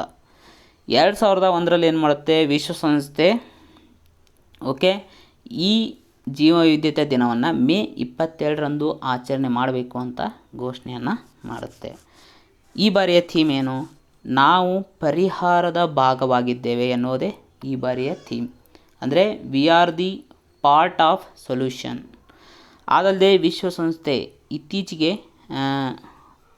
ಕೆಲವು ದಶಕಗಳು ಅಂತ ಘೋಷಣೆ ಮಾಡಿದೆ. 2021ರಿಂದ 2030ರವರೆಗಿನ ದಶಕವನ್ನು ಯಾವ ದಶಕ ಅಂತ ಘೋಷಣೆ ಮಾಡಿದೆ ಅಂತ ಕರೆಂಟ್ ಅಫೇರ್ಸ್ ರಿಲೇಟೆಡ್ ಪ್ರಶ್ನೆಯನ್ನು ಕೇಳ್ಬೋದು. ಸೊ ಮೊದಲನೇದಾಗಿ 2021ರಿಂದ 2030ರವರೆಗೆ ಸುಸ್ಥಿರ ಅಭಿವೃದ್ಧಿಗಾಗಿ ಸಾಗರ ವಿಜ್ಞಾನದ ವಿಶ್ವಸಂಸ್ಥೆಯ ದಶಕ ಅಂತ ಘೋಷಣೆ ಮಾಡಿದೆ. ಅದರ ಜೊತೆಗೆ ಪರಿಸರ ವ್ಯವಸ್ಥೆ ಪುನರ್ಸ್ಥಾಪನೆ ಕುರಿತು ವಿಶ್ವಸಂಸ್ಥೆಯ ದಶಕ ಅಂತ ಕೂಡ ಘೋಷಣೆ ಮಾಡಿದೆ. ಸೊ ಇನ್ನು ಕೆಲವೊಂದು ದಿನಗಳು ಬರ್ತವೆ. ಸೊ ಶಾರ್ಟಾಗಿ ನೋಡ್ತಾ ಹೋಗೋಣ. ವಿಶ್ವ ಆಮೆಗಳ ದಿನ ಅಂತ ನಾವು ಮೇ 23ರಂದು ಆಚರಣೆ ಮಾಡ್ತೀವಿ. ಈ ಬಾರಿಯ ಥೀಮ್ ಟರ್ಟಲ್ಸ್ ರಾಕ್ಸ್ ಅನ್ನೋದು ಈ ಬಾರಿಯ ಥೀಮ್. ಇನ್ನು ಕಾಮನ್ವೆಲ್ತ್ ದಿನ ಅಂತ ನಾವು ಮೇ 24ರಂದು ಆಚರಣೆ ಮಾಡ್ತೀವಿ. ಈ ಬಾರಿಯ ಥೀಮ್ ಸಾಮಾನ್ಯ ಭವಿಷ್ಯವನ್ನು ತಲುಪಿಸುವುದು. ಸೊ ಇನ್ನು ವಿಶ್ವ ಹಸಿವು ದಿನ ಅಂತ ಮೇ 28ರಂದು ಆಚರಣೆ ಮಾಡ್ತೀವಿ. ವಿಶ್ವಸಂಸ್ಥೆಯ ಶಾಂತಿ ಪಾಲಕರ ದಿನ ಅಂತ ಮೇ 29ರಂದು ಆಚರಣೆ ಮಾಡ್ತೀವಿ. ಇನ್ನು ವಿಶ್ವ ತಂಬಾಕು ವಿರೋಧಿ ದಿನ ಅಂತ ನಾವು ಪ್ರತಿ ವರ್ಷ ಮೇ 31ರಂದು ಆಚರಣೆ ಮಾಡ್ತೀವಿ. ಸೊ ಹಲವಾರು ಬಾರಿ ಎಕ್ಸಾಮ್ಗಳಲ್ಲಿ ಪ್ರಶ್ನೆಯನ್ನು ಕೇಳಿದ್ದಾರೆ. So world health assembly, so ವಿಶ್ವ ಆರೋಗ್ಯ ಸಂಸ್ಥೆಯ ಉನ್ನತ ಮಟ್ಟದ ನಿರ್ಣಯಗಳನ್ನು ಕೈಗೊಳ್ಳುವ ಸಂಸ್ಥೆಯೇ world health assembly. Okay, most important. Already ಇದನ್ನು IASಗಳಲ್ಲಿ ಪ್ರಶ್ನೆಯ ರೀತಿ ಕೇಳಿದ್ದಾರೆ. ಓಕೆ, ಸೊ ಈ ಅಸೆಂಬ್ಲಿ ಈ ದಿನವನ್ನು 1987ರಂದು ಪ್ರಾರಂಭ ಮಾಡಿತು. ಈ ಬಾರಿಯ ಥೀಮ್ ಏನು? ವಿಜೇತರಾಗಲು ತಂಬಾಕನ್ನು ತ್ಯಜಿಸಿ, quit tobacco to be winner ಎನ್ನುವುದು ಈ ಬಾರಿಯ ಥೀಮ್ ಆಗಿದೆ. ಹಾಗಾದರೆ ತಂಬಾಕಿನಲ್ಲಿ ಕಂಡುಬರುವಂಥ ಪ್ರಮುಖ ಅಂಶ ಯಾವುದಂತ ಕೇಳಿದರೆ ಅದು ನಿಕೋಟಿನ್. ಇನ್ನು ಜೂನ್ 1ರಂದು ನಾವು ಪ್ರತಿ ವರ್ಷ ವಿಶ್ವ ಹಾಲು ದಿನ ಅಂತ ಆಚರಣೆ ಮಾಡ್ತೇವೆ. ಓಕೆ, ಸೊ ಇದ್ರ ಬಗ್ಗೆ ಏನು ಹಿಸ್ಟ್ರಿ ಬೇಕಾಗಿಲ್ಲ. ಸೊ ಇನ್ನೊಂದು ಅತ್ಯಂತ ಮಹತ್ವದ ದಿನ ಯಾವುದಂದರೆ ವಿಶ್ವ ಪರಿಸರ ದಿನ. ಸೊ ಪ್ರತಿ ವರ್ಷ ಜೂನ್ 5ರಂದು ಆಚರಣೆ ಮಾಡ್ತೀವಿ. ಇದನ್ನು ನಿಮಗೆ ಕೇಳಿ ಇದು ಒಂಥರ ನಿಮಗೆ ಬಹ್ಯಾಟ್ ಆಗಿರುತ್ತೆ. ಓಕೆ, ಸೊ ಇದರ ಬಗ್ಗೆ ಹಿಸ್ಟ್ರಿಯನ್ನು ನೋಡೋಣ. ಅದರ ರಿಲೇಟೆಡ್ GK ಪ್ರಶ್ನೆಗಳನ್ನು ಕೂಡ ಈಗಾಗಲೇ ಕೇಳಿಬಿಟ್ಟಿದ್ದಾರೆ. ಸೊ ಹೀಗಾಗಿ ಹಿಸ್ಟ್ರಿಯನ್ನು ನಾವು ಮಿಸ್ ಮಾಡಬಾರ್ದು. 1972ರಲ್ಲಿ ಸೊ ಜೂನ್ 5 ಮತ್ತು 6ನೇ ದಿನದಂದು ಏನಾಗುತ್ತೆ ಅಂದರೆ ಸ್ವೀಡನ್ನಲ್ಲಿ ಮಾನವ ಪರಿಸರ ಕುರಿತ ಸಮ್ಮೇಳನ ನಡೆಯುತ್ತೆ. ಸೊ ಸ್ವೀಡನ್ನ ಸ್ಟಾಕ್ಹೋಮ್ ಎಂಬಲ್ಲಿ. ಓಕೆ, ಸೊ ಮೊದಲ ದಿನ ಏನು ಅಂದರೆ ಜೂನ್ 5. ಸೊ ಆ ದಿನವನ್ನು ಸೊ ವಿಶ್ವಸಂಸ್ಥೆ ಸಾಮಾನ್ಯ ಸಭೆ ಏನು ಮಾಡುತ್ತೆ ಅಂದರೆ ವಿಶ್ವ ಪರಿಸರ ದಿನ ಅಂತ ಹೇಳಿ ಸ್ಥಾಪನೆ ಮಾಡುತ್ತೆ. ಸೊ ಮೋಸ್ಟ್ ಇಂಪಾರ್ಟೆಂಟ್ ಪ್ರಶ್ನೆಗಳನ್ನು ಯಾವ ರೀತಿ ಕೇಳಿದ್ದಾರೆ. ಮೊಟ್ಟ ಮೊದಲ ಮಾನವ ಪರಿಸರ ಕುರಿತ ಸಮ್ಮೇಳನ ಎಲ್ಲಿ ನಡೆದಿತ್ತು? ಸ್ವೀಡನ್ನ ಸ್ಟಾಕ್ಹೋಮ್ನಲ್ಲಿ. ಸೊ ಯಾವ ವರ್ಷ ನಡೆದಿತ್ತು? 1972ರಲ್ಲಿ. ಸೊ ಏನು ವಿಶ್ವಸಂಸ್ಥೆ ಸಾಮಾನ್ಯ ಸಭೆ ಸೊ ಈ ದಿನವನ್ನು ಘೋಷಣೆ ಮಾಡ್ತು. ಮೊದಲ ಬಾರಿಗೆ ಯಾವ ಥೀಮ್ನೊಂದಿಗೆ ಈ ದಿನವನ್ನು ಆಚರಿಸಲಾಯಿತು ಅಂತ ಪ್ರಶ್ನೆಯನ್ನು ಕೇಳಿದ್ದಾರೆ. 1974ರಲ್ಲಿ ಮೊಟ್ಟ ಮೊದಲ ಬಾರಿಗೆ ಈ ದಿನವನ್ನು ಆಚರಣೆ ಮಾಡ್ತಾರೆ. ಯಾವ ಥೀಮ್ನೊಂದಿಗೆ ಅಂದರೆ ಕೇವಲ ಒಂದು ಭೂಮಿ ಎನ್ನುವಂಥ ಥೀಮ್ನೊಂದಿಗೆ, ಅಂದರೆ ಓನ್ಲಿ ಒನ್ ಅರ್ತ್ ಎನ್ನುವಂಥ ಥೀಮ್ನೊಂದಿಗೆ ಈ ದಿನವನ್ನು ಆಚರಣೆ ಮಾಡ್ತಾರೆ. ಹಾಗಾದರೆ ಈ ಬಾರಿಯ ಥೀಮ್ ಏನು? 2021ರ ಥೀಮ್ ಏನು? ಪರಿಸರ ವ್ಯವಸ್ಥೆ ಪುನರ್ಸ್ಥಾಪನೆ ಅನ್ನೋದು ಈ ಬಾರಿಯ ಥೀಮ್ ಆಗಿದೆ. ಸೊ ಪ್ರತಿ ವರ್ಷವೂ ಕೂಡ ಒಂದೊಂದು ರಾಷ್ಟ್ರ ಈ ದಿನವನ್ನು ಆಯೋಜನೆ ಮಾಡುತ್ತೆ ಅಥವಾ ಆಯೋಜಕ ರಾಷ್ಟ್ರ ಅಂತ ಘೋಷಣೆ ಮಾಡ್ತಾರೆ. ಈ ಬಾರಿ ಈ ದಿನವನ್ನು ಆಯೋಜನೆ ಮಾಡ್ತಾ ಇರೋವಂಥ ರಾಷ್ಟ್ರ ಯಾವುದಪ್ಪ ಅಂದರೆ ಅದು ಸೊ ನಮ್ಮ ಪ್ರೀತಿಯ ಪಾಕಿಸ್ತಾನ. ಇನ್ನು ಪ್ರತಿ ವರ್ಷ ಜೂನ್ 8ರಂದು ವಿಶ್ವ ಸಾಗರಗಳ ದಿನ ಅಂತ ನಾವು ಆಚರಣೆ ಮಾಡ್ತೀವಿ. 1992ರಲ್ಲಿ so UN conference on environment and development, ಅಂದರೆ ಕನ್ನಡದಲ್ಲಿ ಹೇಳ್ಬೇಕಂದ್ರೆ ಪರಿಸರ ಮತ್ತು ಅಭಿವೃದ್ಧಿ ಮೇಲಿನ ವಿಶ್ವಸಂಸ್ಥೆ ಸಮ್ಮೇಳನ ಇದು ಯಾವಾಗ ನಡೆದಿದ್ದು ಅಂತ ಕೂಡ ಪ್ರಶ್ನೆನ ಕೇಳಿದ್ದಾರೆ, 1992ರಲ್ಲಿ. ಓಕೆ, 1992ರ ಶೃಂಗಸಭೆ ಅಂತ ಏನು ಹೇಳ್ತಾವಲ್ಲ, ಸೊ ಅದರ ಫುಲ್ ಫಾರ್ಮ್ ಇದು. Okay, UN conference on environment and development. So ಇದು ಏನು ಮಾಡುತ್ತೆ, ಜಾಗತಿಕ ಸಾಗರ ದಿನವನ್ನು ಆಚರಣೆ ಮಾಡುವಂಥ ಆಲೋಚನೆಯನ್ನು ಈ ಶೃಂಗಸಭೆಯಲ್ಲಿ ಕೆನಡಾದ ಒಂದು ಸಂಸ್ಥೆ ಇದೆ, ಅದ್ಯಾವುದಂದರೆ ಸಾಗರಗಳ ಸಂಸ್ಥೆ. ಓಕೆ, ಇನ್ಸ್ಟಿಟ್ಯೂಟ್ ಆಫ್ ಓಷನ್ ಅಂತ ಬರುತ್ತೆ. ಸೊ ಅದು ಈ ಆಲೋಚನೆಯನ್ನು ಹೊರಗೆ ಹಾಕುತ್ತೆ. ಸೊ ವಿಶ್ವಸಂಸ್ಥೆಯ ಸಾಮಾನ್ಯ ಸಭೆ 2008ರಲ್ಲಿ. ಓಕೆ, ಅಂದರೆ 1992ರಲ್ಲಿ ಈ ಐಡಿಯಾವನ್ನು ಕೊಟ್ಟಿದ್ರು ಕೂಡ 2008ರಲ್ಲಿ ವಿಶ್ವಸಂಸ್ಥೆಯ ಸಾಮಾನ್ಯ ಸಭೆ ಜೂನ್ 8ನ್ನು ವಿಶ್ವ ಸಾಗರ ದಿನವನ್ನಾಗಿ ಆಚರಿಸುವಂಥ ನಿರ್ಣಯವನ್ನು ಅಂಗೀಕಾರ ಮಾಡುತ್ತೆ. ಈ ಬಾರಿಯ ಥೀಮ್ ಏನು, ಸಾಗರ ಬದುಕು ಮತ್ತು ಜೀವನೋಪಾಯ ಎನ್ನುವುದು ಈ ಬಾರಿಯ ಥೀಮ್ ಆಗಿದೆ. ಇನ್ನು ಪ್ರತಿ ವರ್ಷ ಜೂನ್ 12ರಂದು ಬಾಲಕಾರ್ಮಿಕ ವಿರೋಧಿ ವಿಶ್ವ ದಿನ ಅಂತ ಆಚರಣೆ ಮಾಡ್ತೀವಿ. ಅಂತಾರಾಷ್ಟ್ರೀಯ ಕಾರ್ಮಿಕ ಸಂಸ್ಥೆ ಇದನ್ನು 2002ರಲ್ಲಿ ಆರಂಭ ಮಾಡ್ತು.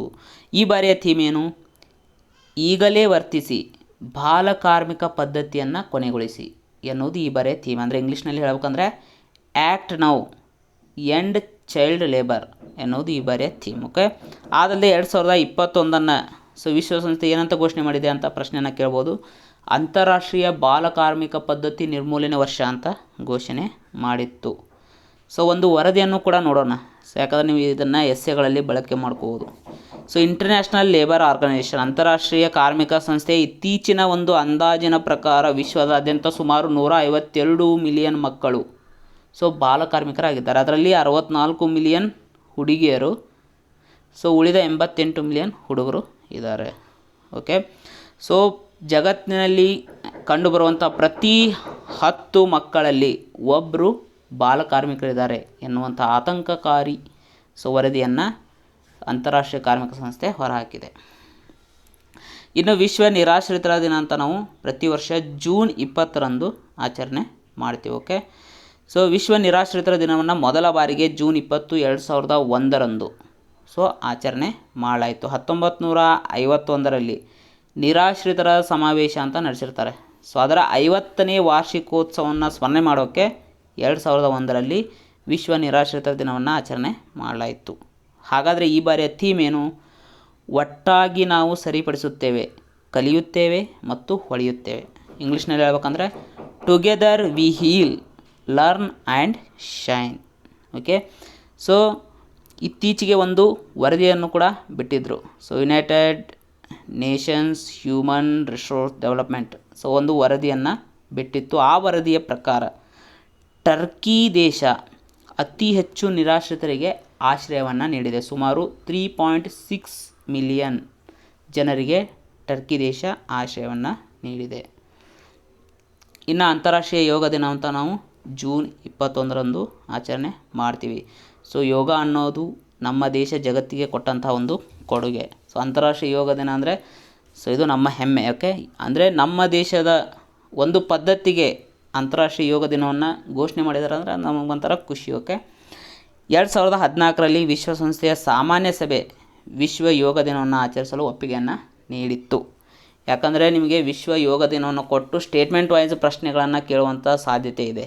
ಆಲ್ರೆಡಿ ಈ ಥರ ಸ್ಟೇಟ್ಮೆಂಟ್ ವೈಸ್ ಪ್ರಶ್ನೆಗಳನ್ನು ನಮ್ಮ KPSC ಎಕ್ಸಾಮ್ಗಳಲ್ಲೇ ಕೇಳಿದ್ದಾರೆ. ಹೀಗಾಗಿ ಪ್ರತಿಯೊಂದು ಪಾಯಿಂಟು ಇಂಪಾರ್ಟೆಂಟ್. 2014ರಲ್ಲಿ ವಿಶ್ವಸಂಸ್ಥೆಯ ಸಾಮಾನ್ಯ ಸಭೆ ವಿಶ್ವ ಯೋಗ ದಿನವನ್ನು ಆಚರಿಸಲು ಒಪ್ಪಿಗೆ ನೀಡಿತು. ಮೊದಲ ಬಾರಿಗೆ ಆಚರಣೆ ಮಾಡಿದ್ದು 2015ರಲ್ಲಿ. ಓಕೆ, ಈಗ ನಾವೇನು ಆಚರಣೆ ಮಾಡ್ತಾಯಿದ್ದೀವಿ, ಇದು 7ನೇ ಆವೃತ್ತಿ ಆಗಿದೆ. ಸೊ ನಿಮಗೆ ಸ್ಟೇಟ್ಮೆಂಟ್ ಕೊಟ್ಬಿಡ್ತಾನೆ, ಈ ಬಾರಿ ನಾವು ಇದರ 6ನೇ ಆವೃತ್ತಿಯನ್ನು ಆಚರಣೆ ಮಾಡ್ತಾಯಿದ್ದೇವೆ ಅಂತ. ಆಗ ನೀವು ಕನ್ಫ್ಯೂಷನ್ ಆಗ್ಬೋದು. ಸೊ ಈ ಬಾರಿಯ ಥೀಮ್ ಏನು, ಯೋಗಕ್ಷೇಮಕ್ಕಾಗಿ ಯೋಗ ಅನ್ನೋದು ಈ ಬಾರಿಯ ಥೀಮ್. ಅಂದರೆ ಯೋಗ ಫಾರ್ ವೆಲ್ನೆಸ್ ಅಂತ ನಾವು ಇಂಗ್ಲೀಷ್ನಲ್ಲಿ ಹೇಳ್ಬೋದು. ಓಕೆ, ಅದೇ ರೀತಿ ಜೂನ್ 21ನ್ನೇ ನಾವು ಯೋಗ ದಿನವನ್ನಾಗಿ ಆಯ್ಕೆ ಮಾಡಲು ಕೂಡ ಒಂದು ಕಾರಣ ಇದೆ. ಸೊ ಉತ್ತರ ಗೋಳಾರ್ಧದಲ್ಲಿ ವರ್ಷದ ದೀರ್ಘ ಹಗಲನ್ನು ಹೊಂದಿರುವಂಥ ದಿನ ಯಾವುದಂದರೆ ಅದು ಜೂನ್ 21. ಓಕೆ, ಅದಲ್ಲದೆ ಜೂನ್ 21ರಂದು ನಾವು ವಿಶ್ವ ಸಂಗೀತ ದಿನ ಅಂತ ಕೂಡ ಆಚರಣೆ ಮಾಡ್ತೀವಿ. ವರ್ಲ್ಡ್ ಮ್ಯೂಸಿಕ್ ಡೇ ಅಂತ ಕೂಡ ಆಚರಣೆ ಮಾಡ್ತೀವಿ. ಸೊ ಅಂತಾರಾಷ್ಟ್ರೀಯ ಒಲಿಂಪಿಕ್ ದಿನ ಅಂತ ನಾವು ಪ್ರತಿ ವರ್ಷ ಜೂನ್ 23ರಂದು ಆಚರಣೆ ಮಾಡ್ತೀವಿ. ಓಕೆ, ಜೂನ್ 23, 1894ರಂದು ಸೊ ಆಧುನಿಕ ಒಲಿಂಪಿಕ್ ಕ್ರೀಡಾಕೂಟ, ಸೊ ಇದನ್ನು ನಾವು ಪ್ರಾರಂಭ ಮಾಡಬೇಕು ಅಂತ ಸೊ ಒಂದು ಯೋಜನೆಗಳನ್ನು ಹಾಕಿಕೊಳ್ಳಲಾಗುತ್ತೆ. ಓಕೆ, ಸೊ ಅದರ ಪ್ರಕಾರವಾಗಿ 1896ರಲ್ಲಿ ಗ್ರೀಸ್ನ ಅಥೆನ್ಸ್ನಲ್ಲಿ ಮೊದಲ ಆಧುನಿಕ ಕ್ರೀಡೆಗಳು ನಡೆದವು. ಇದರ ಕುರಿತು ಪ್ರಶ್ನೆಯನ್ನು ಕೇಳಿದ್ದಾರೆ. ಮೊದಲ ಆಧುನಿಕ ಒಲಿಂಪಿಕ್ ಕ್ರೀಡೆಗಳು ಪ್ರಾರಂಭ ಆಗಿದ್ದು ಯಾವಾಗ, ಅಥವಾ ಮೊದಲ ಬಾರಿ ಆಧುನಿಕ ಒಲಿಂಪಿಕ್ ಕ್ರೀಡೆಗಳು ಯಾವ ಸ್ಥಳದಲ್ಲಿ ನಡೆದವು ಅಂತ ಪ್ರಶ್ನೆಯನ್ನು ಕೇಳಿದ್ದಾರೆ. ಓಕೆ, ಸೊ ಹಾಗಾದರೆ ಅಂತಾರಾಷ್ಟ್ರೀಯ ಒಲಿಂಪಿಕ್ ದಿನವನ್ನು ಮೊದಲ ಬಾರಿಗೆ ಯಾವಾಗ ಆಚರಣೆ ಮಾಡಲಾಯಿತು ಅಂದರೆ 1948ರಲ್ಲಿ. ಓಕೆ, ಸೊ ಈ ಬಾರಿ ಏನಂದರೆ ಮೂವ್, ಲರ್ನ್, ಡಿಸ್ಕವರ್ ಎಂಬ 3 ಸ್ತಂಭಗಳನ್ನು ಆಧರಿಸಿ ಈ ಬಾರಿ ದಿನವನ್ನು ಆಚರಣೆ ಮಾಡ್ತಾಯಿದ್ದಾರೆ. ಕೇಳ್ಬೋದು, ಸೊ ಈ ಬಾರಿ ಯಾವ 3 ವಿಷಯಗಳನ್ನು ಆಧರಿಸಿ ಅಂತಾರಾಷ್ಟ್ರೀಯ ಒಲಿಂಪಿಕ್ ದಿನವನ್ನು ಆಚರಣೆ ಮಾಡ್ತಾಯಿದ್ದಾರೆ ಅಂತ. ಅಂದರೆ ಮೂವ್, ಲರ್ನ್, ಡಿಸ್ಕವರ್. ಓಕೆ, ಅಂದರೆ ಮುನ್ನಡೆಯಿರಿ, ಕಲಿಯಿರಿ ಮತ್ತು ಸಂಶೋಧಿಸಿರಿ ಅಂತ ನಾವು ಕನ್ನಡದಲ್ಲಿ ಹೇಳ್ಬೋದು. ಸೊ ಈ ಬಾರಿ ಅಂತಾರಾಷ್ಟ್ರೀಯ ಒಲಿಂಪಿಕ್ ದಿನದ ಪ್ರಯುಕ್ತ ಒಂದು ಅಭಿಯಾನವನ್ನು ಕೂಡ ಪ್ರಾರಂಭ ಮಾಡಿದರು.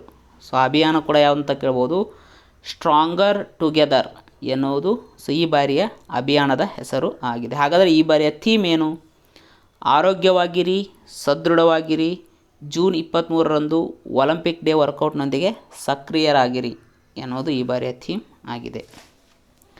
ಸೊ ಅದಲ್ಲದೆ ಇತ್ತೀಚೆಗೆ ಏನು ಟೋಕಿಯೋ ಒಲಿಂಪಿಕ್ಸ್, ಪ್ಯಾರಾ ಒಲಿಂಪಿಕ್ಸ್ ಕ್ರೀಡೆಗಳು ಮುಕ್ತಾಯಗೊಂಡಿವೆ. ಸೊ ಅದಕ್ಕೆ ಸಂಬಂಧಪಟ್ಟಂಥ ಕಂಪ್ಲೀಟ್ ವಿಡಿಯೋನು ಕೂಡ ಸೊ ನಾನು ನಿಮಗೆ ಅಪ್ಲೋಡ್ ಮಾಡಿದ್ದೀನಿ. ಸೊ ಅದನ್ನು ಕೂಡ ನಾನು ಕೆಳಗಡೆ ನಿಮಗೆ ಲಿಂಕನ್ನು ಕೊಟ್ಟಿದ್ದೀನಿ. ಆ ಮೂಲಕ ನೀವು ಕಂಪ್ಲೀಟ್ ಡೀಟೇಲ್ಸನ್ನು ಪಡ್ಕೋಬೋದು. ಸೊ ಮಾದಕ ವ್ಯಸನ ಮತ್ತು ಅಕ್ರಮ ಸಾಗಾಣಿಕೆ ವಿರುದ್ಧದ ದಿನ ಅಂತ ಪ್ರತಿ ವರ್ಷ ಜೂನ್ 26ರಂದು ನಾವು ಆಚರಣೆ ಮಾಡ್ತೀವಿ. ಡಿಸೆಂಬರ್ 7, 1987ರಂದು ವಿಶ್ವಸಂಸ್ಥೆಯ ಸಾಮಾನ್ಯ ಸಭೆ ಈ ದಿನವನ್ನು ಸೊ ಅನುಮೋದನೆ ನೀಡುತ್ತೆ. ಅಂದರೆ ಈ ದಿನವನ್ನು ಆಚರಣೆ ಮಾಡೋಕ್ಕೆ ಅನುಮೋದನೆಯನ್ನು ನೀಡುತ್ತೆ. ಈ ಬಾರಿಯ ಥೀಮ್ ಏನು? Share drug facts to save lives. ಅಂದರೆ ಜೀವಗಳನ್ನು ಉಳಿಸಲು ಡ್ರಗ್ ಸಂಬಂಧಿತ ಮಾಹಿತಿಯನ್ನು ಅಥವಾ ಡ್ರಗ್ ಸಂಬಂಧಿತ ಅಂಶಗಳನ್ನು ಹಂಚಿಕೊಳ್ಳಿ ಅಂತ ನಾವು ಕನ್ನಡದಲ್ಲಿ ಹೇಳ್ಬೋದು. ಸೊ ಇನ್ನು ರಾಷ್ಟ್ರೀಯ ಸಂಖ್ಯಾಶಾಸ್ತ್ರ ದಿನ ಅಂತ ನಾವು ಪ್ರತಿ ವರ್ಷ ಜೂನ್ 29ರಂದು ಆಚರಣೆ ಮಾಡ್ತೀವಿ. ಮೋಸ್ಟ್ ಇಂಪಾರ್ಟೆಂಟ್, ಆಲ್ರೆಡಿ ಇದರ ಮೇಲೆ ಪ್ರಶ್ನೆಗಳನ್ನು ಕೇಳಿದ್ದಾರೆ. ಸೊ ದಿವಂಗತ ಪ್ರೊಫೆಸರ್ ಪ್ರಶಾಂತ್ ಚಂದ್ರ ಮಹಲನೋಬಿಸ್ ಅವರ ಜನ್ಮ ದಿನಾಚರಣೆ. ಸೊ ಇವರನ್ನು ನಾವು ಭಾರತೀಯ ಅಂಕಿಅಂಶಗಳ ಪಿತಾಮಹ ಅಂತ ಕೂಡ ಕರಿತೀವಿ. ಸೊ ಇವರ ಜನ್ಮ ದಿನಾಚರಣೆ ಯಾವಾಗಂದರೆ ಜೂನ್ 29. ಸೊ ಇವರು ನಮ್ಮ ದೇಶದಲ್ಲಿ ಸಂಖ್ಯಾಶಾಸ್ತ್ರಕ್ಕೆ ನೀಡಿದಂಥ ಕೊಡುಗೆಯನ್ನು ಸ್ಮರಿಸೋಕೆ ಸೊ ಅವರ ಜನ್ಮದಿನದಂದೇ ರಾಷ್ಟ್ರೀಯ ಸಂಖ್ಯಾಶಾಸ್ತ್ರ ದಿನವನ್ನು ಆಚರಣೆ ಮಾಡ್ತಾಯಿದ್ದೀವಿ. ಇವರು ಜನಿಸಿದ್ದು 1893ರಲ್ಲಿ. ಎಲ್ಲಂದರೆ ಕೋಲ್ಕತ್ತಾದಲ್ಲಿ. ಓಕೆ, ಹಾಗಾದರೆ ಈ ಬಾರಿಯ ಥೀಮ್ ಏನು? ಹಸಿವನ್ನು ಕೊನೆಗೊಳಿಸಿ, ಆಹಾರ ಭದ್ರತೆಯನ್ನು ಸಾಧಿಸಿ ಮತ್ತು ಪೋಷಣೆಯನ್ನು ಸುಧಾರಿಸಿ ಮತ್ತು ಸುಸ್ಥಿರ ಕೃಷಿಯನ್ನು ಉತ್ತೇಜಿಸಿ ಎನ್ನುವುದು ಈ ಬಾರಿಯ ಥೀಮ್ ಆಗಿದೆ. ನೀವು ಶಾರ್ಟಾಗಿ ನೆನ್ಪಿಟ್ಕೊಳ್ಳಿ, ಹಸಿವನ್ನು ಕೊನೆಗೊಳಿಸಿ, ಆಹಾರ ಭದ್ರತೆಯನ್ನು ಸಾಧಿಸಿ, ಇಷ್ಟು ನೀವು ನೆನ್ಪಿಟ್ಕೊಂಡ್ರೆ ಸಾಕು. ಅದೇ ರೀತಿ ಜೂನ್ 29ರಂದು ಇನ್ನೊಂದು ದಿನವನ್ನು ಆಚರಣೆ ಮಾಡ್ತೀವಿ. ಡೈರೆಕ್ಟಾಗಿ ಪ್ರಶ್ನೆಯನ್ನು ಕೇಳ್ಬೋದು. ಸೊ ಅಂತಾರಾಷ್ಟ್ರೀಯ ಉಷ್ಣವಲಯದ ದಿನ ಅಂತ, ಇಂಟರ್ನ್ಯಾಷನಲ್ ಡೇ ಆಫ್ ಟ್ರಾಪಿಕ್ಸ್ ಅಂತ ನಾವು ಇಂಗ್ಲೀಷ್ನಲ್ಲಿ ಕರಿಬೋದು. ಓಕೆ, ಇವಿಷ್ಟು ಕಳೆದ 6 ತಿಂಗಳಲ್ಲಿ ಏನು ದಿನಾಚರಣೆಗಳಾಗಿದ್ದಾವೆ ಅದಕ್ಕೆ ಸಂಬಂಧಪಟ್ಟಂತಹ ಮಾಹಿತಿ. ಓಕೆ, ಸೊ ಇದು ನಿಮಗೇನಾದರೂ ಇಷ್ಟ ಆದರೆ ನಿಮ್ಮ ಫ್ರೆಂಡ್ಸ್ ಜೊತೆಗೂ ಕೂಡ ನೀವು ಶೇರ್ ಮಾಡ್ಕೊಳ್ಳಿ. Okay, take care.